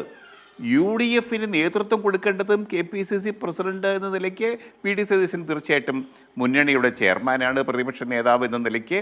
ഒപ്പം KPCC നേതൃത്വത്തിന് ഒരു വലിയ പങ്കുണ്ട്. കൂടെയുള്ള ഘടകകക്ഷികളെ ഒന്നിച്ചു കൊണ്ടുപോവുക എന്നുള്ളത് ഒരു വലിയ നേതൃത്വ ഉത്തരവാദിത്വം തന്നെയാണത്. അതിനൊക്കെ കഴിയാതെ വരുന്ന ഒരു അവസ്ഥ ഇപ്പോൾ തന്നെയുണ്ട്, സംശയമൊന്നുമില്ല കാര്യത്തിൽ. അതിനും അപ്പുറത്തുള്ളതാണ് ഈ പുനഃസംഘടന എന്ന് പറയുന്ന വിഷയം. പുനഃസംഘടന എളുപ്പമാണ് സംഘടന ശക്തമാണെങ്കിൽ. സംഘടന ശക്തമല്ല, ഇവിടെ മാത്രമല്ല, ഹൈക്കമാൻഡും ശക്തമല്ലാതായിരുന്നത് കൊണ്ടാണ്, ഹൈക്കമാൻഡ് അങ്ങേയറ്റം ദുർബലമായത് കൊണ്ടാണ് എത്രയോ തവണ സുധാകരനെ പിടിച്ച് പറപ്പിക്കാൻ നോക്കി. പക്ഷെ സുധാകരൻ ഹൈക്കമാൻഡിനെ പറപ്പിച്ചു പലതവണയായിട്ട്. അതും നമ്മൾ കണ്ടതാണ്. സുധാകരൻ അവിടെ പോയി അന്ന് പറയും, ഇവിടെ വന്ന് വേറെ ഒന്ന് പറയും. ഹൈക്കമാൻഡിനെ വെല്ലുവിളിക്കേണ്ട അദ്ദേഹത്തിന് കഴിഞ്ഞു. സുധാകരൻ ഇത്തരം കാര്യങ്ങളിൽ ഒരു സംഘടന, ഒരു സംസ്ഥാന നേതൃത്വത്തിൻ്റെ കാര്യത്തിൽ ഒരു തീരുമാനം എടുക്കാത്ത, എന്തിനെ ഒരു തെരഞ്ഞെടുപ്പ് പോലും നടത്താൻ കഴിയാത്ത പാർട്ടിയാണ് കോൺഗ്രസ്. ഞാൻ ഒരു കാര്യം കൂടെ പറയാം. ഞാൻ ഇന്ന് കേട്ടൊരു വിവരം, ദേശീയ നേതൃത്വത്തിൽ ആ മുന്നണിയുണ്ടല്ലോ, ആ മുന്നണി, കോൺഗ്രസ് നേതൃത്വം കൊടുക്കുന്ന മുന്നണി, ഇന്ത്യ മുന്നണി, അതിൻ്റെ അകത്ത് വലിയ പ്രയാസങ്ങൾ ഉണ്ടാക്കിക്കൊണ്ടിരിക്കുന്ന നേതാക്കന്മാർക്ക്. ഒരു പ്രധാന നേതാവ് NDAയിൽ ചേരാൻ തീരുമാനിച്ചിരിക്കുന്നത് കാരണം രാഹുൽ ഗാന്ധിയുടെ നേതൃത്വം ശരിയല്ല എന്നാണ് അദ്ദേഹം പറയുന്നത്. നോക്കിക്കോ, അടുത്ത ദിവസങ്ങളിൽ തന്നെ വലിയ വ്യത്യാസം ഉണ്ടാവും.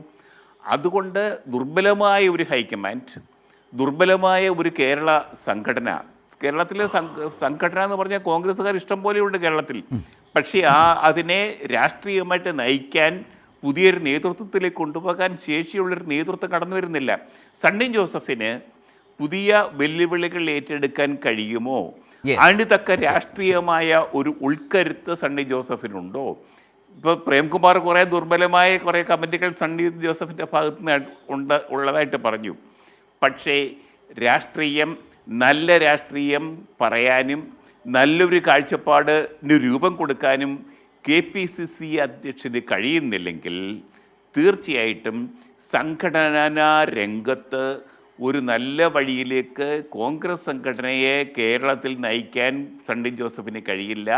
അതാണ് അദ്ദേഹം നേരിടാൻ പോകുന്ന ഏറ്റവും വലിയ വെല്ലുവിളി എന്നാണ് ഞാൻ കാണുന്നത്. ശ്രീ അനിൽകുമാർ, നേരത്തെ ഈ ചർച്ചയുടെ ഒരു ഘട്ടത്തിൽ സംസാരിച്ച കാര്യം തന്നെയാണ്. അതായത് LDF 2016 അധികാരത്തിൽ വന്ന ശേഷം മുഖ്യമന്ത്രി അടക്കം രാഷ്ട്രീയമായും ആ സ്വാധീനത്തെയും ഒക്കെ ഇല്ലാതാക്കുമെന്ന് ശപഥം ചെയ്തു വന്ന ഏതാണ്ട് 4 KPCC പ്രസിഡന്റുമാർ ഉണ്ടായിരുന്നു. 5-മനാണ് സണ്ണി ജോസഫ്. അവർക്ക് ആർക്കും ആ നിലയിൽ കോൺഗ്രസ് സംഘടനയെ മെച്ചപ്പെടുത്താനോ ശക്തിപ്പെടുത്താനോ ഏതെങ്കിലും തരത്തിലുള്ളൊരു വെല്ലുവിളി ഇടതുപക്ഷത്തിന് മുൻപാകെ അവതരിപ്പിക്കാനോ കഴിയാത്ത വിധം പരാജയപ്പെട്ട് പടിയിറങ്ങി പോയവരാണ്. അവരുടെ പാർട്ടിയിൽ തന്നെ അവരൊക്കെ തിരസ്കരിക്കപ്പെട്ടാണ്, അപമാനിതരായി തന്നെയാണ് ഓരോ ഘട്ടത്തിലും പോന്നിട്ടുള്ളത്. പക്ഷേ അപ്പോഴും ഓരോ ഘട്ടത്തിലും പ്രത്യാശയുടെ ഒരു വലിയൊരു മീഡിയ ഹൈപ്പ് ആ കോൺഗ്രസ് പാർട്ടിക്കുമേൽ അല്ലെങ്കിൽ UDFന് മേൽ ഒരു കുട പോലെ നിൽക്കുന്നില്ലേ മാധ്യമങ്ങളുടെ ഭാഗത്തു നിന്ന്? കേരളത്തിലെ ഇടതുപക്ഷത്തിന് ഇല്ലാത്ത കുറ്റങ്ങളില്ല. പക്ഷേ കോൺഗ്രസ് ആവട്ടെ, അതുമായി ബന്ധപ്പെട്ട് നിൽക്കുന്ന UDF ആകട്ടെ, വലിയ തോതിൽ വലിയ പിന്തുണയും സംരക്ഷണവും പ്രചാരണവും നൽകുന്ന ആ ഒരു വലിയ കുടയുണ്ടല്ലോ, അതിനിയും പ്രത്യേകിച്ച് ഇനി വരാൻ പോകുന്ന തെരഞ്ഞെടുപ്പ് മാസങ്ങളിലും കാലത്തും ഇനിയും കൂടും. അതാണ് യഥാർത്ഥത്തിൽ നിങ്ങൾക്ക് മുമ്പിൽ ഒരുപക്ഷെ ഉയരാവുന്ന ഒരു പ്രധാന വെല്ലുവിളി.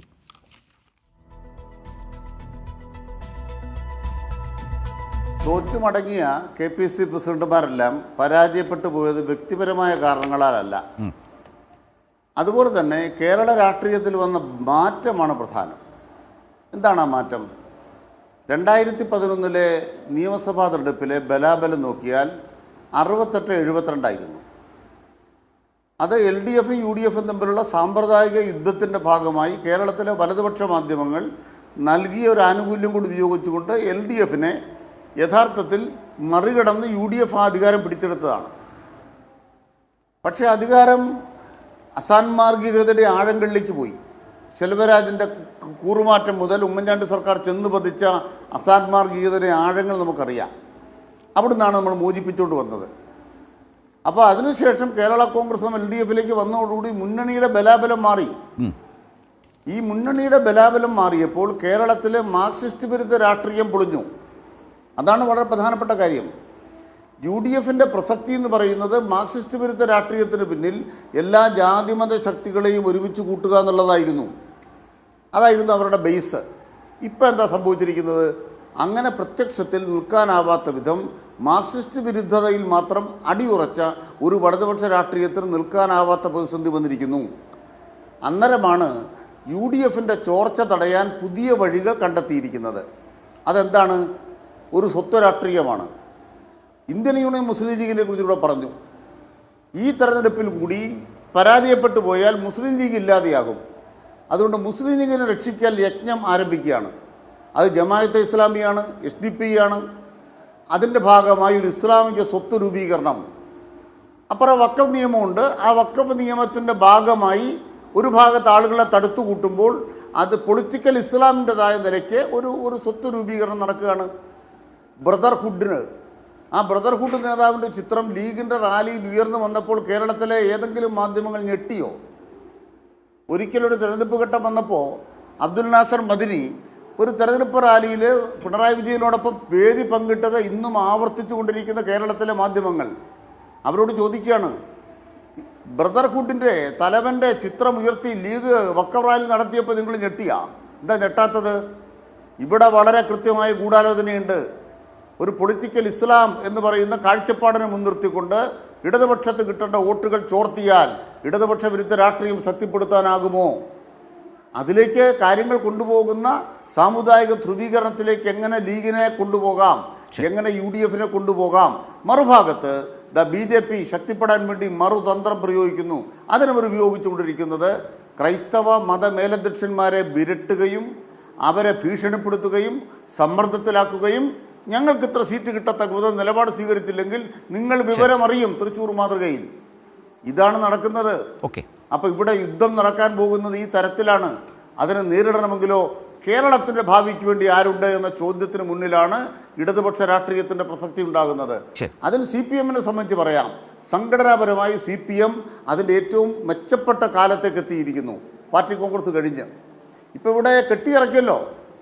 CPM-നെ സംബന്ധിച്ചിടത്തോളം CPM-ന്റെ സെക്രട്ടറിമാരെയോ ഏതെങ്കിലും ഘടകത്തെയോ കെട്ടിയിറക്കിയതല്ല, സ്വാഭാവികമായി തിരഞ്ഞെടുക്കപ്പെട്ടവരാണ്. ആ തിരഞ്ഞെടുക്കപ്പെട്ടവരെ മാനിക്കാൻ മാധ്യമങ്ങൾ തയ്യാറല്ല. ഇന്നലെ വരെ ഗോവിന്ദൻ മാസ്റ്റർ, ഇന്ന് മാധ്യമങ്ങൾ ഗോവിന്ദനായി. എന്താണ് സണ്ണി എന്ന് പറയുന്നത്? സൂര്യസണ്ണിയായി മാറിത്തീരുന്ന ഒരു സണ്ണി ഡേയ്സ് എന്ന് മാധ്യമങ്ങൾ കൊടുക്കുമ്പോൾ ഗോവിന്ദൻ മാസ്റ്ററെ ഗോവിന്ദനാക്കി തീർക്കുന്ന തരത്തിലേക്കുള്ള അപനിർമ്മിതിയും നടന്നുകൊണ്ടിരിക്കുകയാണ്. മാധ്യമങ്ങൾ ഒരു ഭാഗത്ത് ഖദർ ഗ്ലാമറുകൾ പൊള്ളയായ ചിരിയിലൂടെ നിർമ്മിച്ചെടുക്കുന്ന അവരുടേതായ ആ പൊള്ളയായ രാഷ്ട്രീയത്തിന് എല്ലാ തരത്തിലുമുള്ള പിന്തുണ കൊടുത്തുകൊണ്ട് അവരെ വാഴ്ത്തുന്നു, ഉയർത്തിപ്പിടിക്കുന്നു. ഇടതുപക്ഷ നേതാക്കന്മാരെ അപനിർമ്മിതി നടത്തിക്കൊണ്ട് ആക്രമിച്ച് തകർക്കാൻ നോക്കുന്നു. ഇതാണ് യുദ്ധം. ഈ യുദ്ധത്തിനകത്ത് നിർണായകമായ പങ്ക് വഹിക്കുന്ന മാധ്യമങ്ങൾ തന്നെയാണ്. കോൺഗ്രസിൻ്റെ സംഘടനാ ശക്തിയൊക്കെ നമുക്കറിയാം, നാട്ടിലെ ശക്തിയൊക്കെ നമുക്കറിയാം. അതുകൊണ്ട് മാധ്യമങ്ങൾ നമ്മുടെ സമൂഹത്തിലുണ്ടാക്കുന്ന ആഖ്യാനങ്ങളെ ചെറുത്തുകൊണ്ട് ജനങ്ങൾ പ്രതികരിക്കണം. നിങ്ങളുടെ നാട്ടിൽ എന്ത് മാറ്റം, 9 കൊല്ലക്കാലം കൊണ്ട് ഈ സർക്കാർ എന്ത് മാറ്റമുണ്ടാക്കി, അതിലൂടെ പുതിയ കേരളത്തെ ജനങ്ങൾ കാണട്ടെ. ഇതാണ് ഞങ്ങളുടെ അഭിപ്രായം. റൈറ്റ്. പ്രേംകുമാർ, ഏതായാലും CPM ഈ രാഷ്ട്രീയവും ഈ വികസന മാറ്റങ്ങളും വികസന മുന്നേറ്റങ്ങളും അതുപോലെ മാധ്യമങ്ങളുടെ പക്ഷപാതവും ഒക്കെ നിരന്തരം ചൂണ്ടിക്കാട്ടിക്കൊണ്ട് തന്നെ ആ നിലയിൽ ഇടതുപക്ഷം മുന്നോട്ട് പോകും. പക്ഷേ ഇപ്പോഴത്തെ ഒരു സാഹചര്യത്തിൽ അതൊന്നും ഏറ്റെടുക്കാൻ കോൺഗ്രസ് ഉണ്ടാകില്ല. കോൺഗ്രസ് നേതാക്കൾ ഇപ്പോഴെന്നല്ല, കഴിഞ്ഞ കുറേ നാളുകളായിട്ടുള്ള ഒരു എതിർപ്പോ ബദലോ അത്തരം കാര്യങ്ങളിൽ പലതിലും ഇല്ല. അതൊക്കെ അതുകൊണ്ട് തന്നെ അങ്ങനെ നിൽക്കട്ടെ. ഞാനൊരു സിമ്പിളായിട്ടൊരു കാര്യം കൂടി, മുൻകാലങ്ങളിൽ നിന്ന് ഭിന്നമായി VD സതീശൻ ഇക്കാര്യത്തിൽ എടുത്തൊരു സൈലൻസ് ഉണ്ട്. അത് അദ്ദേഹത്തിന് വലിയ പരിക്കില്ലാതെ ഈ കാര്യത്തിൽ അങ്ങനെ ഒഴിഞ്ഞു കഴിഞ്ഞുകൂടാൻ കഴിഞ്ഞു എന്ന് തോന്നിയിട്ടുണ്ടോ പ്രേംകുമാറിന്? അല്ല, അത് അഡ്വക്കേറ്റ് അനിൽകുമാർ പറഞ്ഞ മീഡിയയുടെ എന്താ പറയാ പ്ലോട്ടാണ് അതിൽ ഏറ്റവും കൂടുതൽ റിവീൽഡ് ആവുന്നത്. കെ സുധാകരൻ കൃത്യമായിട്ട് പറഞ്ഞിട്ടുണ്ട്, ഒരു ഗ്രൂപ്പ് എനിക്ക് അസുഖമാണെന്ന് പറഞ്ഞ് എന്നെ ഒഴിവാക്കാൻ ശ്രമിക്കുന്നുണ്ട് എന്നുള്ളത്. ഏത് ഗ്രൂപ്പാണെന്ന് അദ്ദേഹം പറഞ്ഞിട്ടേ ഇല്ല, ആരാണെന്ന് പറഞ്ഞിട്ടേ ഇല്ല. ആരാണെന്നുള്ള യാതൊരു അന്വേഷണവും കേരളത്തിൽ ഒരു മാധ്യമവും നടത്തിയിട്ടില്ല. ആരാവും കെ സുധാകരനെ മാറ്റി വേറൊരു ടീമിനെ കൊണ്ടുവരാൻ ശ്രമിച്ചിട്ടുണ്ടാവുക? ആരായിരിക്കാം? അദ്ദേഹം തുടരണം എന്ന് പറയേണ്ടതാണല്ലോ അദ്ദേഹത്തിന്റെ ടീമിൽ പകുതി ഉണ്ടായിരുന്ന VD സതീശൻ ചെയ്യേണ്ടിയിരുന്നത്. അദ്ദേഹം ഒന്നും മിണ്ടിയിട്ടില്ലല്ലോ. അത്രയും വലിയൊരു ആനുകൂല്യം അദ്ദേഹത്തിന് കിട്ടിയിട്ടുണ്ട്. അവിടെ തന്നെയാണ് ഇത് കൂടുതൽ കോംപ്ലിക്കേഷൻ ആവുന്നത്. കെ സുധാകരനെ മാറ്റണം എന്ന് ഒരു ടീമിന് ആഗ്രഹം ഉണ്ടായിരുന്നെങ്കിൽ പകരം വന്ന ആള് കെ സുധാകരന്റെ നോമിനി തന്നെയാണെന്നുള്ളതാണ് ഇതിന്റെ പ്രശ്നം കോംപ്ലിക്കേറ്റഡ് ആക്കുന്നത്. ഇപ്പൊ ജേക്കബ് ജോർജ് പറഞ്ഞത് ശരിയാണ്. കെ മുരളീധരൻ പെട്ടെന്ന് വന്നൊരു വലിയ നേതാവായിട്ടുണ്ടായിരുന്നു. അദ്ദേഹത്തിന്റെ അപ്പുറത്തെ കോർട്ടിൽ ആന്റണി ഗ്രൂപ്പ് ഉണ്ടായിരുന്നു, അദ്ദേഹത്തിന്റെ കൂടെ കരുണാകരൻ ഗ്രൂപ്പ് ഉണ്ടായിരുന്നു. ഇവിടെ കെ സുധാകരനെ പുറത്താക്കാൻ വേണ്ടി ശ്രമിച്ചിട്ട് കെ സുധാകരന്റെ ജൂനിയറായ ഒരാള് പിന്നെയും വന്നു എന്നുള്ളതാണ് ഈ പ്രശ്നം കോംപ്ലിക്കേറ്റഡ് ആക്കുന്നത്. ഒറ്റ കാര്യം കൂടി മാത്രം പറഞ്ഞോളൂ, ജേക്കബ് ജോർജ് പറഞ്ഞതിന് ഞാൻ തിരുത്തി പറയാണ്. പുതിയ വെല്ലുവിളികൾ ഏറ്റെടുക്കാൻ കൂടി സണ്ണി ജോസഫിന് പറ്റിയാൽ പുതിയ വെല്ലുവിളികൾ ഏറ്റെടുക്കണ്ട, പഴയ വെല്ലുവിളികൾ ഏറ്റെടുക്കാൻ പറ്റിയാൽ മതി, നിലവിലുള്ള വെല്ലുവിളികൾ ഏറ്റെടുക്കാൻ പറ്റിയാൽ മതി. അതുപോലും പറ്റുന്ന യാതൊരു പ്രതീക്ഷയും യാതൊരു സൂചനയും അദ്ദേഹം തരുന്നില്ല എന്നുള്ളതാണ് എനിക്ക് തോന്നുന്നത്. അതുകൊണ്ട് ഇത് പിന്നെയും ഭയങ്കര പഴയതിന് കഴിയില്ല, പിന്നല്ലേ പുതിയത് എന്നാണ് പ്രേംകുമാർ ചോദിക്കുന്നത്. വളരെ സങ്കടം എന്ന് വെച്ചാലേ ഈ പ്രതിപക്ഷത്തിന്റെ പണി നമ്മൾ തന്നെ എടുക്കേണ്ടി വരും എന്നുള്ളതാണ് ഇതിന്റെ പ്രശ്നമേ. നമ്മൾ തന്നെ പ്രതിപക്ഷത്തിന്റെ പണിയും കൂടി എടുക്കേണ്ടി വരുന്ന അവസ്ഥയാണ്. ആ ഒരു സിറ്റുവേഷനിലേക്കാ പോകുന്നത്. ഇവർക്ക് ഇതിനൊന്നും നേരമില്ല എന്നുള്ളതാണ്. പഴയ വെല്ലുവിളികൾ ഒട്ടും ചെറുതല്ല, അപ്പോഴാണ് പുതിയ വെല്ലുവിളി. അതുകൊണ്ട് ജേക്കബ് ജോർജ് പറഞ്ഞത് തിരുത്തൽ വേണമെന്നാണ് അദ്ദേഹം പറഞ്ഞത്, ആവശ്യപ്പെടുന്നത്. നമുക്ക് വേഗത്തിൽ, വളരെ വേഗത്തിൽ വെല്ലുവിളി ആക്കുന്നു ഞാൻ. പഴയതും ഞാൻ പറയുന്നത് വെല്ലുവിളികൾ. ഓക്കെ, ഭേദഗതി അംഗീകരിച്ചിരിക്കുന്നു. പഴയ വെല്ലുവിളിയായാലും പുതിയ വെല്ലുവിളിയായാലും സണ്ണി ജോസഫ് ആദ്യം നേടാൻ പോകുന്നത് DCC പുനഃസംഘടന തന്നെയാണ്. അത് കഴിയട്ടെ, അത് കഴിഞ്ഞ് അദ്ദേഹത്തിന്റെ കഴിവ് നമുക്ക് കാണാം. അത് പഴയ ഏത് വെല്ലുവിളിയായാലും DCC പുനഃസംഘടന എന്നുള്ളത് അവിടെ അത് കഴിയുമ്പോൾ കാണാം. അതായത് പാർട്ടിക്കകത്തെ വെല്ലുവിളികൾ അല്ലേ, പുനഃസംഘടനാ വെല്ലുവിളി, അത് ഏറ്റവും പ്രധാനം അത് തന്നെയാണ്. പക്ഷേ പൂർണ്ണ സ്വാതന്ത്ര്യമാണ് KC വേണുഗോപാൽ അദ്ദേഹത്തിന് നൽകി. അതെ, ആ ലിസ്റ്റ് കൊടുത്താൽ മതിയല്ലോ, അവിടുന്ന് ഒപ്പിട്ട് കിട്ടുമെന്നല്ലേ? അതോ തിരിച്ചാണോ? ഇതാണ് ലിസ്റ്റ്, ഇത് പ്രഖ്യാപിച്ചോളൂ എന്ന് KPCC പ്രസിഡന്റ് പറയുന്നത്. അതെ തന്നെ, അതിലേക്കാ ശരി, ഏതായാലും അതൊക്കെ ഇനിയും ചർച്ച ചെയ്യേണ്ട ദിവസങ്ങളൊക്കെ നമ്മുടെ മുമ്പിലേക്ക് വരും. കാരണം കേരളത്തിലെ രാഷ്ട്രീയത്തെ, പ്രതിപക്ഷത്തെ നയിക്കുന്ന കോൺഗ്രസ് പാർട്ടിയിൽ വരുന്ന പുനഃസംഘടനയാണ് എന്നുള്ളതാണ് അതിൻ്റെ പ്രധാനപ്പെട്ട കാര്യം. വളരെയധികം നന്ദി 4 പേർക്കും സഹകരിച്ചതിന്.